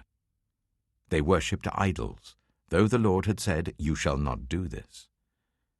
The Lord warned Israel and Judah through all his prophets and seers, "Turn from your evil ways. Observe my commands and decrees, in accordance with the entire law that I commanded your ancestors to obey and that I delivered to you through my servants the prophets." But they would not listen, and were as stiff-necked as their ancestors, who did not trust in the Lord their God. They rejected his decrees and the covenant he had made with their ancestors and the statutes he had warned them to keep. They followed worthless idols and themselves became worthless. They imitated the nations around them, although the Lord had ordered them, "Do not do as they do." They forsook all the commands of the Lord their God and made for themselves 2 idols cast in the shape of calves and an Asherah pole. They bowed down to all the starry hosts, and they worshipped Baal. They sacrificed their sons and daughters in the fire. They practiced divination and sought omens and sold themselves to do evil in the eyes of the Lord, arousing his anger. So the Lord was very angry with Israel and removed them from his presence. Only the tribe of Judah was left, and even Judah did not keep the commands of the Lord their God. They followed the practices Israel had introduced. Therefore the Lord rejected all the people of Israel. He afflicted them and gave them into the hands of plunderers, until he thrust them from his presence. When he tore Israel away from the house of David, they made Jeroboam son of Nebat their king. Jeroboam enticed Israel away from following the Lord and caused them to commit a great sin. The Israelites persisted in all the sins of Jeroboam and did not turn away from them, until the Lord removed them from his presence, as he had warned through all his servants the prophets. So the people of Israel were taken from their homeland into exile in Assyria, and they are still there. The king of Assyria brought people from Babylon, Cuthah, Ava, Hamath, and Sepharvaim, and settled them in the towns of Samaria to replace the Israelites. They took over Samaria and lived in its towns. When they first lived there, they did not worship the Lord. So he sent lions among them, and they killed some of the people. It was reported to the king of Assyria, "The people you deported and resettled in the towns of Samaria do not know what the God of that country requires. He has sent lions among them, which are killing them off, because the people do not know what he requires." Then the king of Assyria gave this order: "Make one of the priests you took captive from Samaria go back to live there, and teach the people what the God of the land requires." So one of the priests who had been exiled from Samaria came to live in Bethel and taught them how to worship the Lord. Nevertheless, each national group made its own gods in the several towns where they settled, and set them up in the shrines the people of Samaria had made at the high places. The people from Babylon made Succoth-Benoth, those from Cuthah made Nergal, and those from Hamath made Ashima. The Avites made Nibaz and Tartak, and the Sepharvites burned their children in the fire as sacrifices to Adramelech and Anamelech, the gods of Sepharvaim. They worshipped the Lord, but they also appointed all sorts of their own people to officiate for them as priests in the shrines at the high places. They worshipped the Lord, but they also served their own gods in accordance with the customs of the nations from which they had been brought. To this day they persist in their former practices. They neither worship the Lord nor adhere to the decrees and regulations, the laws and commands that the Lord gave the descendants of Jacob, whom he named Israel. When the Lord made a covenant with the Israelites, he commanded them, "Do not worship any other gods, or bow down to them, serve them, or sacrifice to them. But the Lord who brought you up out of Egypt with mighty power and outstretched arm is the one you must worship. To him you shall bow down, and to him offer sacrifices. You must always be careful to keep the decrees and regulations, the laws and commands he wrote for you. Do not worship other gods. Do not forget the covenant I have made with you, and do not worship other gods. Rather, worship the Lord your God. It is he who will deliver you from the hand of all your enemies." They would not listen, however, but persisted in their former practices. Even while these people were worshipping the Lord, they were serving their idols. To this day, their children and grandchildren continue to do as their ancestors did. 2 Kings chapter 18. In the 3rd year of Hoshea son of Elah, king of Israel, Hezekiah son of Ahaz, king of Judah, began to reign. He was 25 years old when he became king, and he reigned in Jerusalem for 29 years. His mother's name was Abijah, daughter of Zechariah. He did what was right in the eyes of the Lord, just as his father David had done.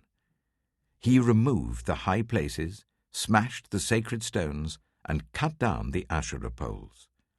He broke into pieces the bronze snake Moses had made, for up to that time the Israelites had been burning incense to it. It was called Nehushtan. Hezekiah trusted in the Lord, the God of Israel. There was no one like him among all the kings of Judah, either before him or after him. He held fast to the Lord and did not stop following him. He kept the commands the Lord had given Moses, and the Lord was with him. He was successful in whatever he undertook. He rebelled against the king of Assyria and did not serve him.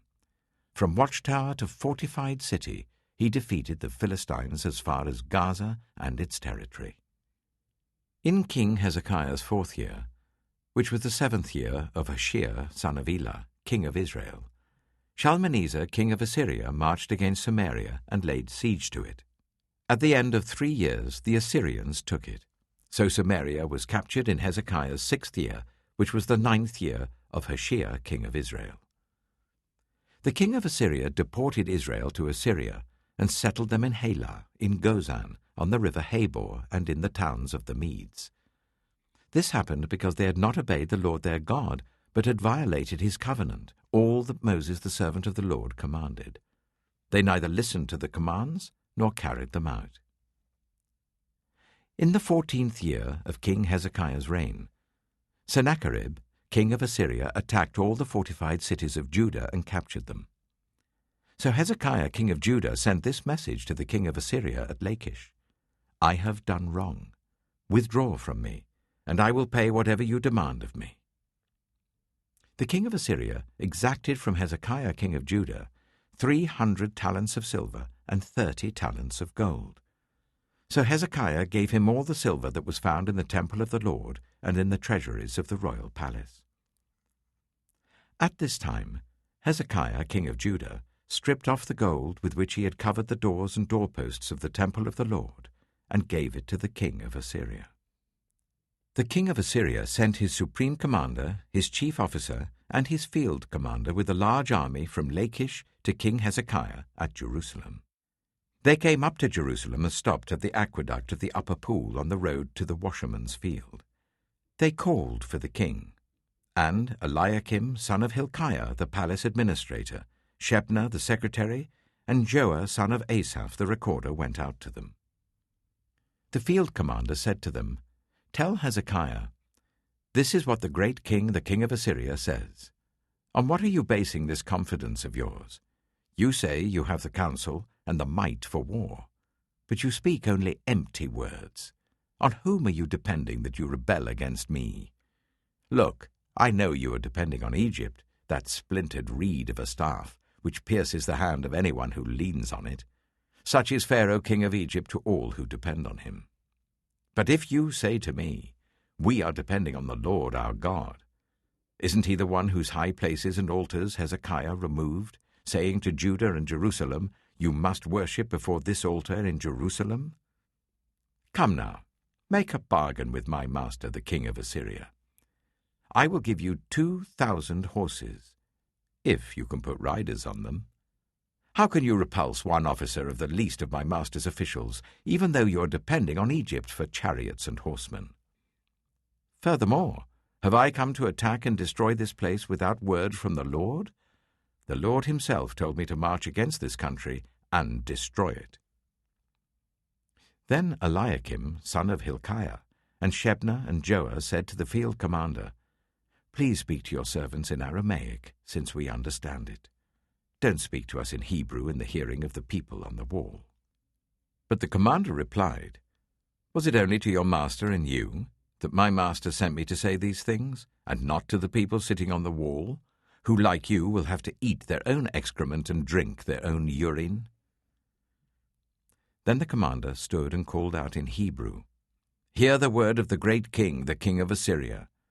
This is what the king says. Do not let Hezekiah deceive you. He cannot deliver you from my hand. Do not let Hezekiah persuade you to trust in the Lord when he says, 'The Lord will surely deliver us. This city will not be given into the hand of the king of Assyria.' Do not listen to Hezekiah. This is what the king of Assyria says. Make peace with me and come out to me.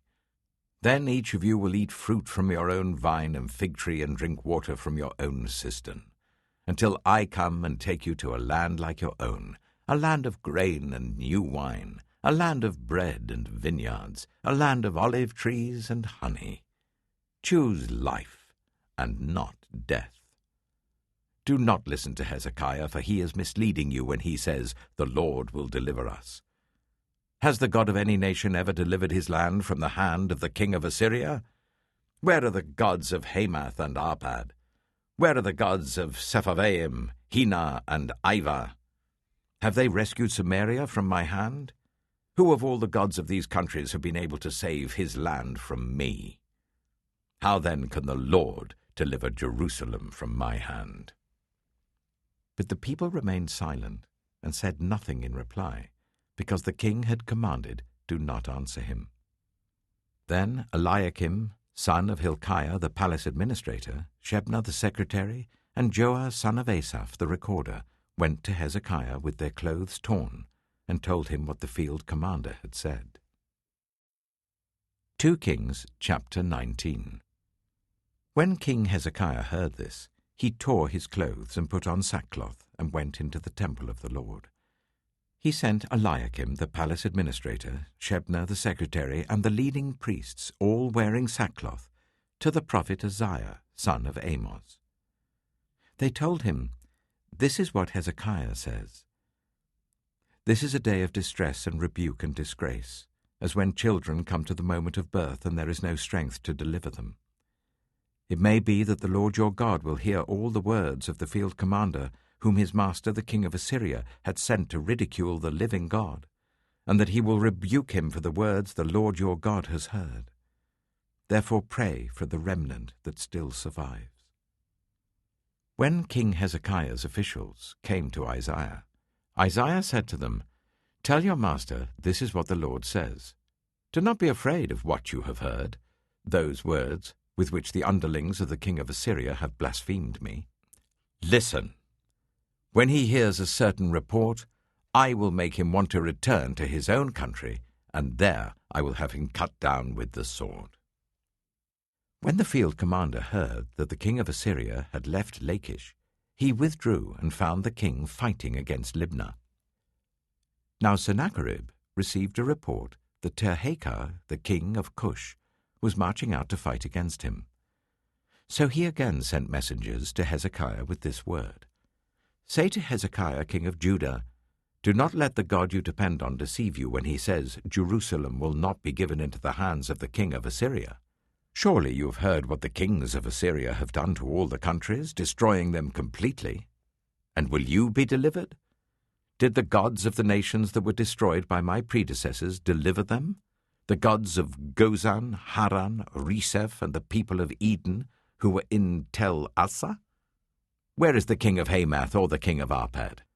Where are the kings of Leah, Sepharvaim, Hena, and Ivah?" Hezekiah received the letter from the messengers and read it. Then he went up to the temple of the Lord and spread it out before the Lord. And Hezekiah prayed to the Lord, "Lord, the God of Israel, enthroned between the cherubim, you alone are God over all the kingdoms of the earth. You have made heaven and earth. Give ear, Lord, and hear. Open your eyes, Lord, and see. Listen to the words Sennacherib has sent to ridicule the living God.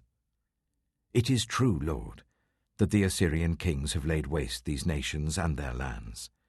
They have thrown their gods into the fire and destroyed them, for they were not gods, but only wood and stone fashioned by human hands. Now, Lord, our God, deliver us from his hand, so that all the kingdoms of the earth may know that you alone, Lord, are God." Then Isaiah, son of Amos, sent a message to Hezekiah. "This is what the Lord, the God of Israel, says. I have heard your prayer concerning Sennacherib, king of Assyria. This is the word that the Lord has spoken against him. Virgin daughter Zion despises you and mocks you. Daughter Jerusalem tosses her head as you flee. Who is it you have ridiculed and blasphemed? Against whom have you raised your voice and lifted your eyes in pride? Against the Holy One of Israel. By your messengers you have ridiculed the Lord, and you have said, 'With my many chariots I have ascended the heights of the mountains, the utmost heights of Lebanon. I have cut down its tallest cedars, the choicest of its junipers. I have reached its remotest parts, the finest of its forests. I have dug wells in foreign lands and drunk the water there. With the soles of my feet I have dried up all the streams of Egypt. Have you not heard? Long ago I ordained it. In the days of old I planned it. Now I have brought it to pass, that you have turned fortified cities into piles of stone. Their people, drained of power, are dismayed and put to shame. They are like plants in the field, like tender green shoots, like grass sprouting on the roof, scorched before it grows up. But I know where you are, and when you come and go, and how you rage against me.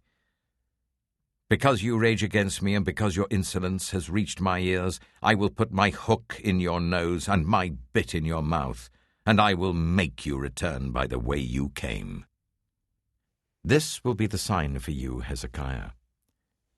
This year you will eat what grows by itself, and the second year what springs from that. But in the third year sow and reap, plant vineyards and eat their fruit. Once more a remnant of the kingdom of Judah will take root below and bear fruit above. For out of Jerusalem will come a remnant, and out of Mount Zion a band of survivors. The zeal of the Lord Almighty will accomplish this. Therefore this is what the Lord says concerning the king of Assyria. He will not enter this city, or shoot an arrow here. He will not come before it with shield, or build a siege ramp against it. By the way that he came, he will return. He will not enter this city, declares the Lord. I will defend this city and save it, for my sake, and for the sake of David my servant. That night the angel of the Lord went out and put to death 185,000 in the Assyrian camp. When the people got up the next morning, there were all the dead bodies. So Sennacherib, king of Assyria, broke camp and withdrew. He returned to Nineveh and stayed there. One day, while he was worshipping in the temple of his god Nisroch, his sons Adramelech and Sharezer killed him with the sword, and they escaped to the land of Ararat. And Esarhaddon, his son, succeeded him as king. 2 Kings chapter 20. In those days Hezekiah became ill and was at the point of death. The prophet Isaiah, son of Amoz, went to him and said, "This is what the Lord says. Put your house in order, because you are going to die. You will not recover." Hezekiah turned his face to the wall and prayed to the Lord. "Remember, Lord, how I have walked before you faithfully and with wholehearted devotion, and have done what is good in your eyes." And Hezekiah wept bitterly. Before Isaiah had left the middle court, the word of the Lord came to him. "Go back and tell Hezekiah, the ruler of my people, this is what the Lord, the God of your father David, says. I have heard your prayer and seen your tears. I will heal you. On the third day from now, you will go up to the temple of the Lord. I will add 15 years to your life, and I will deliver you and this city from the hand of the king of Assyria. I will defend this city for my sake and for the sake of my servant David." Then Isaiah said, "Prepare a poultice of figs." They did so and applied it to the boil, and he recovered. Hezekiah had asked Isaiah, "What will be the sign that the Lord will heal me, and that I will go up to the temple of the Lord on the third day from now?" Isaiah answered, "This is the Lord's sign to you that the Lord will do what he has promised. Shall the shadow go forward 10 steps, or shall it go back 10 steps? "It is a simple matter for the shadow to go forward 10 steps, said Hezekiah. "Rather, let it go back 10 steps. Then the prophet Isaiah called on the Lord, and the Lord made the shadow go back the 10 steps it had gone down on the stairway of Ahaz. At that time Marduk-Baladan, son of Baladan, king of Babylon, sent Hezekiah letters and a gift, because he had heard of Hezekiah's illness. Hezekiah received the envoys and showed them all that was in his storehouses, the silver, the gold, the spices, and the fine oil, his armory, and everything found among his treasures. There was nothing in his palace or in all his kingdom that Hezekiah did not show them. Then Isaiah the prophet went to King Hezekiah and asked, "What did those men say, and where did they come from?" "From a distant land," Hezekiah replied. "They came from Babylon." The prophet asked, "What did they see in your palace?" "They saw everything in my palace," Hezekiah said. "There is nothing among my treasures that I did not show them." Then Isaiah said to Hezekiah, "Hear the word of the Lord. The time will surely come when everything in your palace, and all that your predecessors have stored up until this day, will be carried off to Babylon. Nothing will be left, says the Lord. And some of your descendants, your own flesh and blood, who will be born to you, will be taken away, and they will become eunuchs in the palace of the king of Babylon. The word of the Lord you have spoken is good, Hezekiah replied, for he thought, will there not be peace and security in my lifetime? As for the other events of Hezekiah's reign, all his achievements and how he made the pool and the tunnel by which he brought water into the city, are they not written in the book of the annals of the kings of Judah? Hezekiah rested with his ancestors, and Manasseh his son succeeded him as king. 2 Kings chapter 21. Manasseh was 12 years old when he became king, and he reigned in Jerusalem for 55 years. His mother's name was Hephzibah. He did evil in the eyes of the Lord, following the detestable practices of the nations the Lord had driven out before the Israelites. He rebuilt the high places his father Hezekiah had destroyed. He also erected altars to Baal and made an Asherah pole, as Ahab king of Israel had done.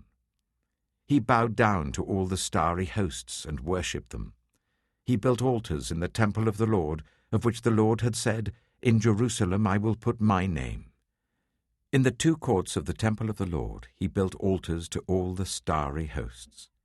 He sacrificed his own son in the fire, practiced divination, sought omens, and consulted mediums and spiritists. He did much evil in the eyes of the Lord, arousing his anger.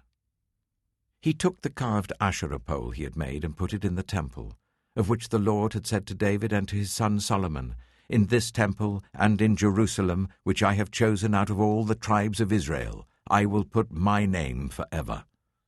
I will not again make the feet of the Israelites wander from the land I gave their ancestors, if only they will be careful to do everything I commanded them, and will keep the whole law that my servant Moses gave them. But the people did not listen. Manasseh led them astray, so that they did more evil than the nations the Lord had destroyed before the Israelites. The Lord said through his servants the prophets, Manasseh, king of Judah, has committed these detestable sins. He has done more evil than the Amorites who preceded him, and has led Judah into sin with his idols. Therefore this is what the Lord, the God of Israel, says, I'm going to bring such disaster on Jerusalem and Judah that the ears of everyone who hears of it will tingle. I will stretch out over Jerusalem the measuring line used against Samaria and the plumb line used against the house of Ahab. I will wipe out Jerusalem as one wipes out a dish, wiping it and turning it upside down. I will forsake the remnant of my inheritance and give them into the hands of enemies. They will be looted and plundered by all their enemies. They have done evil in my eyes, and have aroused my anger, from the day their ancestors came out of Egypt until this day.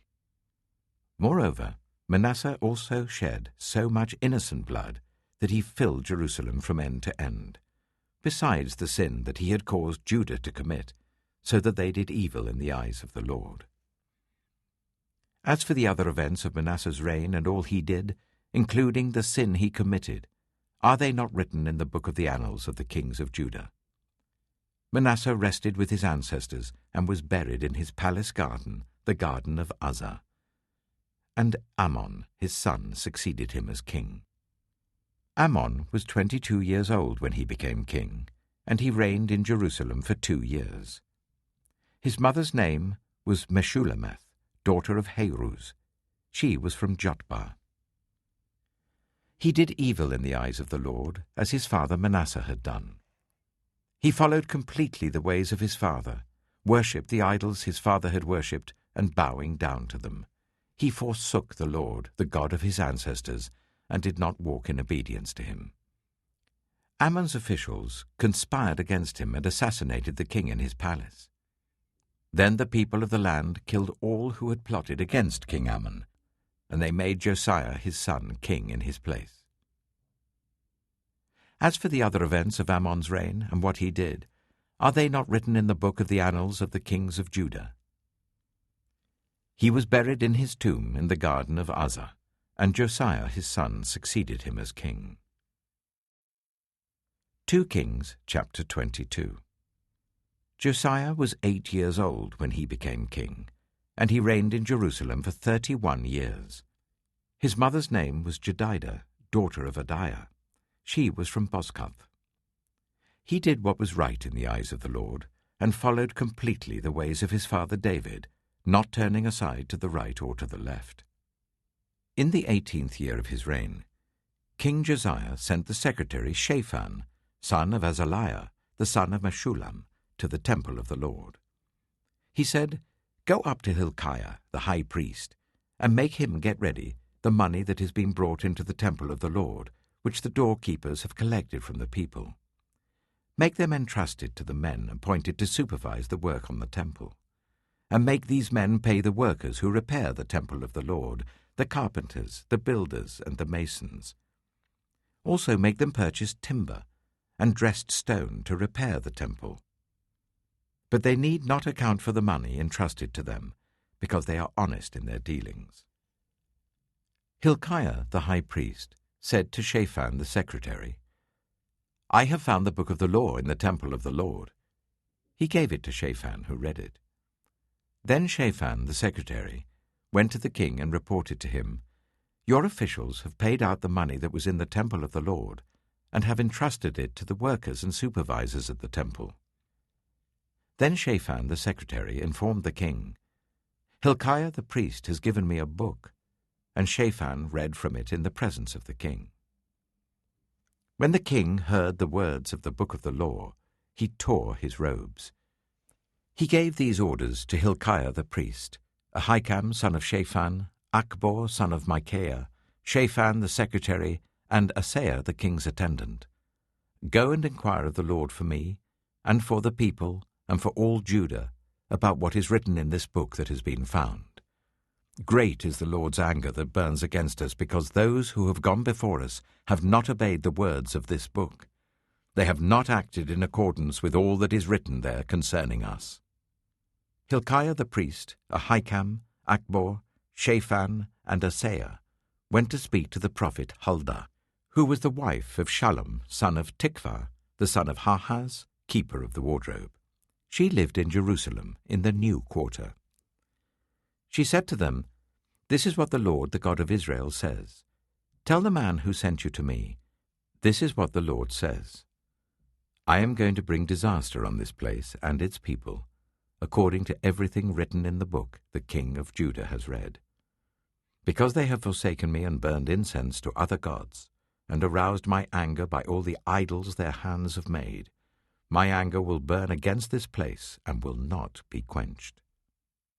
Tell the king of Judah who sent you to inquire of the Lord, this is what the Lord, the God of Israel, says concerning the words you have heard.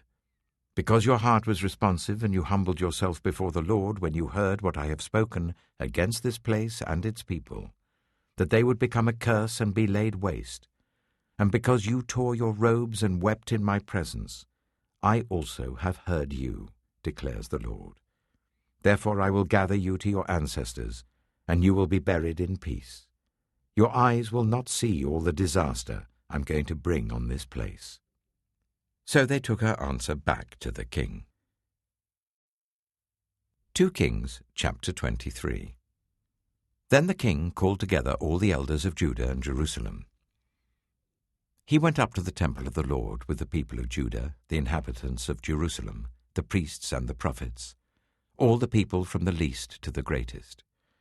He read in their hearing all the words of the book of the covenant, which had been found in the temple of the Lord.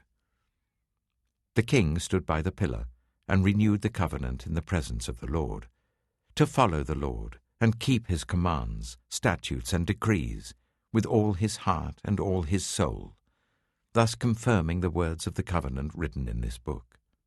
Then all the people pledged themselves to the covenant. The king ordered Hilkiah the high priest, the priests next in rank, and the doorkeepers to remove from the temple of the Lord all the articles made for Baal and Asherah and all the starry hosts. He burned them outside Jerusalem in the fields of the Kidron Valley and took the ashes to Bethel. He did away with the idolatrous priests appointed by the kings of Judah to burn incense on the high places of the towns of Judah and on those around Jerusalem, those who burned incense to Baal, to the sun and moon, to the constellations, and to all the starry hosts. He took the Asherah pole from the temple of the Lord to the Kidron Valley outside Jerusalem and burned it there. He ground it to powder and scattered the dust over the graves of the common people. He also tore down the quarters of the male shrine prostitutes that were in the temple of the Lord, the quarters where women did weaving for Asherah. Josiah brought all the priests from the towns of Judah and desecrated the high places, from Geba to Beersheba, where the priests had burned incense. He broke down the gateway at the entrance of the gate of Joshua, the city governor, which was on the left of the city gate. Although the priests of the high places did not serve at the altar of the Lord in Jerusalem, they ate unleavened bread with their fellow priests. He desecrated Topheth, which was in the valley of Ben Hinnom, so no one could use it to sacrifice their son or daughter in the fire to Molech. He removed from the entrance to the temple of the Lord the horses that the kings of Judah had dedicated to the sun. They were in the court near the room of an official named Nathan-Melech. Josiah then burned the chariots dedicated to the sun. He pulled down the altars the kings of Judah had erected on the roof near the upper room of Ahaz, and the altars Manasseh had built in the two courts of the temple of the Lord. He removed them from there, smashed them to pieces, and threw the rubble into the Kidron Valley. The king also desecrated the high places that were east of Jerusalem on the south of the Hill of Corruption. The ones Solomon, king of Israel, had built for Ashtoreth, the vile goddess of the Sidonians, for Chemosh, the vile god of Moab, and for Molech, the detestable god of the people of Ammon. Josiah smashed the sacred stones and cut down the Asherah poles and covered the sites with human bones. Even the altar at Bethel, the high place made by Jeroboam son of Nebat, who had caused Israel to sin, even that altar and high place he demolished. He burned the high place and ground it to powder, and burned the Asherah pole also. Then Josiah looked around, and when he saw the tombs that were there on the hillside, he had the bones removed from them and burned on the altar to defile it, in accordance with the word of the Lord proclaimed by the man of God who foretold these things. The king asked, "What is that tombstone I see?" The people of the city said, "It marks the tomb of the man of God who came from Judah and pronounced against the altar of Bethel the very things you have done to it." "Leave it alone," he said. "Don't let anyone disturb his bones." So they spared his bones and those of the prophet who had come from Samaria. Just as he had done at Bethel, Josiah removed all the shrines at the high places that the kings of Israel had built in the towns of Samaria and that had aroused the Lord's anger. Josiah slaughtered all the priests of those high places on the altars and burned human bones on them. Then he went back to Jerusalem. The king gave this order to all the people: "Celebrate the Passover to the Lord your God, as it is written in this book of the covenant." Neither in the days of the judges who led Israel, nor in the days of the kings of Israel and the kings of Judah, had any such Passover been observed. But in the 18th year of King Josiah, this Passover was celebrated to the Lord in Jerusalem. Furthermore, Josiah got rid of the mediums and spiritists, the household gods, the idols, and all the other detestable things seen in Judah and Jerusalem. This he did to fulfill the requirements of the law written in the book that Hilkiah the priest had discovered in the temple of the Lord.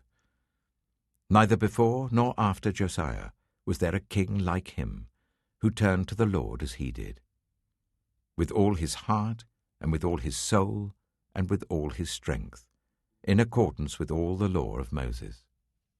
Nevertheless, the Lord did not turn away from the heat of his fierce anger, which burned against Judah because of all that Manasseh had done to arouse his anger.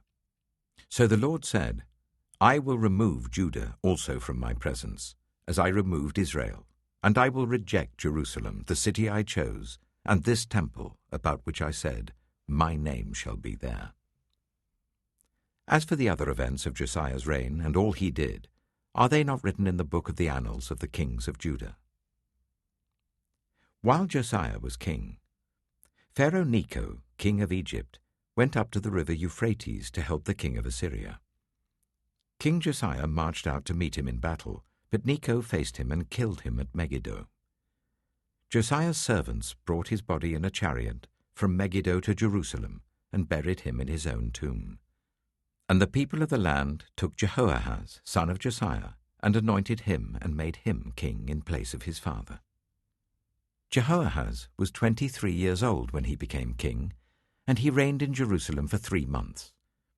His mother's name was Hamutal, daughter of Jeremiah. She was from Libnah. He did evil in the eyes of the Lord, just as his predecessors had done. Pharaoh Necho put him in chains at Riblah, in the land of Hamath, so that he might not reign in Jerusalem. And he imposed on Judah a levy of 100 talents of silver and a talent of gold. Pharaoh Necho made Eliakim, son of Josiah, king in place of his father Josiah, and changed Eliakim's name to Jehoiakim. But he took Jehoahaz and carried him off to Egypt, and there he died. Jehoiakim paid Pharaoh Necho the silver and gold he demanded. In order to do so, he taxed the land and exacted the silver and gold from the people of the land according to their assessments. Jehoiakim was 25 years old when he became king, and he reigned in Jerusalem for 11 years. His mother's name was Zebidah, daughter of Pedaiah. She was from Rumah. And he did evil in the eyes of the Lord, just as his predecessors had done. 2 Kings chapter 24. During Jehoiakim's reign, Nebuchadnezzar, king of Babylon, invaded the land, and Jehoiakim became his vassal for 3 years. But then he turned against Nebuchadnezzar and rebelled. The Lord sent Babylonian, Aramean, Moabite, and Ammonite raiders against him to destroy Judah, in accordance with the word of the Lord proclaimed by his servants the prophets. Surely these things happened to Judah according to the Lord's command, in order to remove them from his presence, because of the sins of Manasseh and all he had done, including the shedding of innocent blood. For he had filled Jerusalem with innocent blood, and the Lord was not willing to forgive. As for the other events of Jehoiakim's reign, and all he did, are they not written in the book of the annals of the kings of Judah? Jehoiakim rested with his ancestors, and Jehoiakim, his son, succeeded him as king. The king of Egypt did not march out from his own country again, because the king of Babylon had taken all his territory, from the Wadi of Egypt to the river Euphrates. Jehoiakim was 18 years old when he became king, and he reigned in Jerusalem for 3 months. His mother's name was Nehushta, daughter of Elnathan. She was from Jerusalem. He did evil in the eyes of the Lord, just as his father had done. At that time, the officers of Nebuchadnezzar, king of Babylon, advanced on Jerusalem and laid siege to it, and Nebuchadnezzar himself came up to the city while his officers were besieging it. Jehoiakim, king of Judah, his mother, his attendants, his nobles, and his officials all surrendered to him. In the 8th year of the reign of the king of Babylon, he took Jehoiakim prisoner.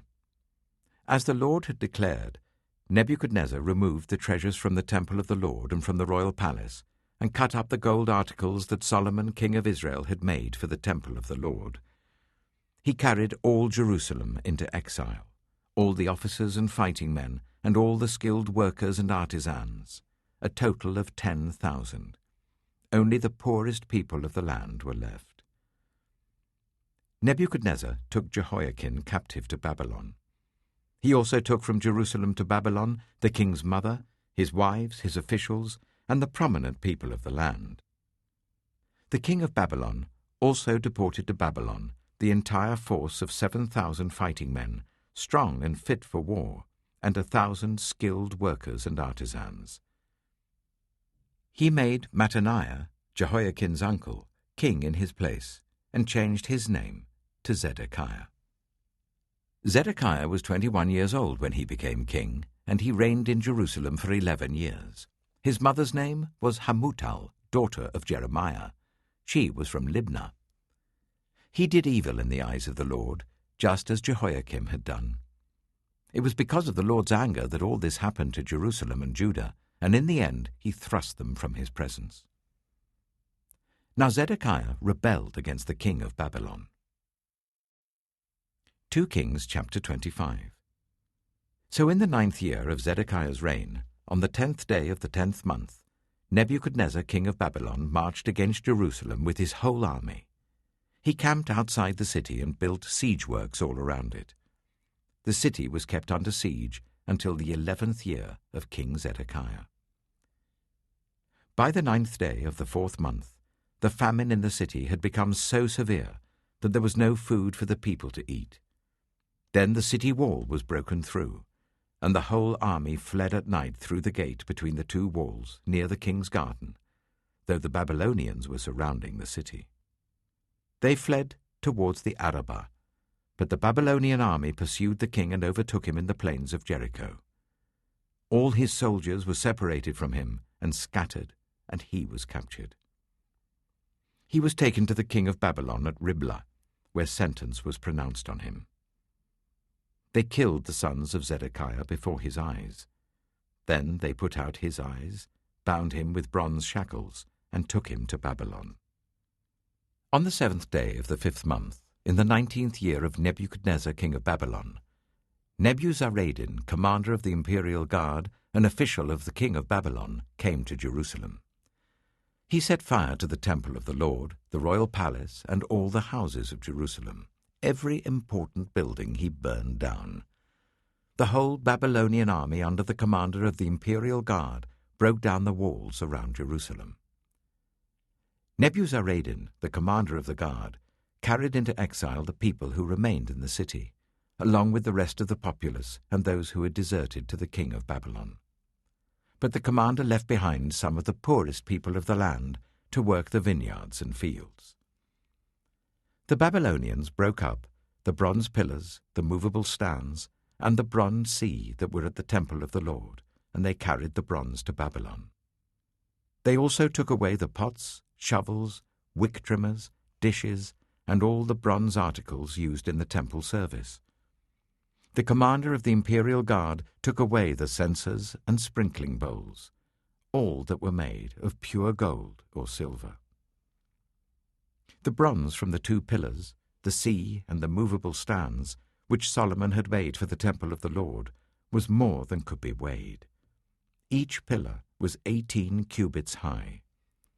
The bronze capital, on top of one pillar, was 3 cubits high, and was decorated with a network and pomegranates of bronze all round. The other pillar, with its network, was similar. The commander of the guard took as prisoners Seraiah the chief priest, Zephaniah the priest next in rank, and the 3 doorkeepers. Of those still in the city, he took the officer in charge of the fighting men and 5 royal advisers. He also took the secretary, who was chief officer in charge of conscripting the people of the land, and 60 of the conscripts who were found in the city. Nebuzaradan, the commander, took them all and brought them to the king of Babylon at Riblah. There at Riblah, in the land of Hamath, the king had them executed. So Judah went into captivity, away from her land. Nebuchadnezzar, king of Babylon, appointed Gedaliah, son of Ahikam, the son of Shaphan, to be over the people he had left behind in Judah. When all the army officers and their men heard that the king of Babylon had appointed Gedaliah as governor, they came to Gedaliah at Mizpah. Ishmael, son of Nethaniah, Johanan, son of Kareah, Seraiah, son of Tanhumeth the Netophathite, Jaazaniah, the son of the Maacathite, and their men. Gedaliah took an oath to reassure them and their men. "Do not be afraid of the Babylonian officials," he said. "Settle down in the land and serve the king of Babylon, and it will go well with you." In the 7th month, however, Ishmael, son of Nethaniah, the son of Elishama, who was of royal blood, came with 10 men and assassinated Gedaliah, and also the men of Judah and the Babylonians who were with him at Mizpah. At this, all the people from the least to the greatest, together with the army officers, fled to Egypt for fear of the Babylonians. In the 37th year of the exile of Jehoiakim, king of Judah, in the year Awal-Marduk became king of Babylon, he released Jehoiakim, king of Judah, from prison. He did this on the 27th day of the 12th month. He spoke kindly to him, and gave him a seat of honor higher than those of the other kings who were with him in Babylon. So Jehoiakim put aside his prison clothes, and for the rest of his life ate regularly at the king's table. Day by day, the king gave Jehoiakim a regular allowance as long as he lived.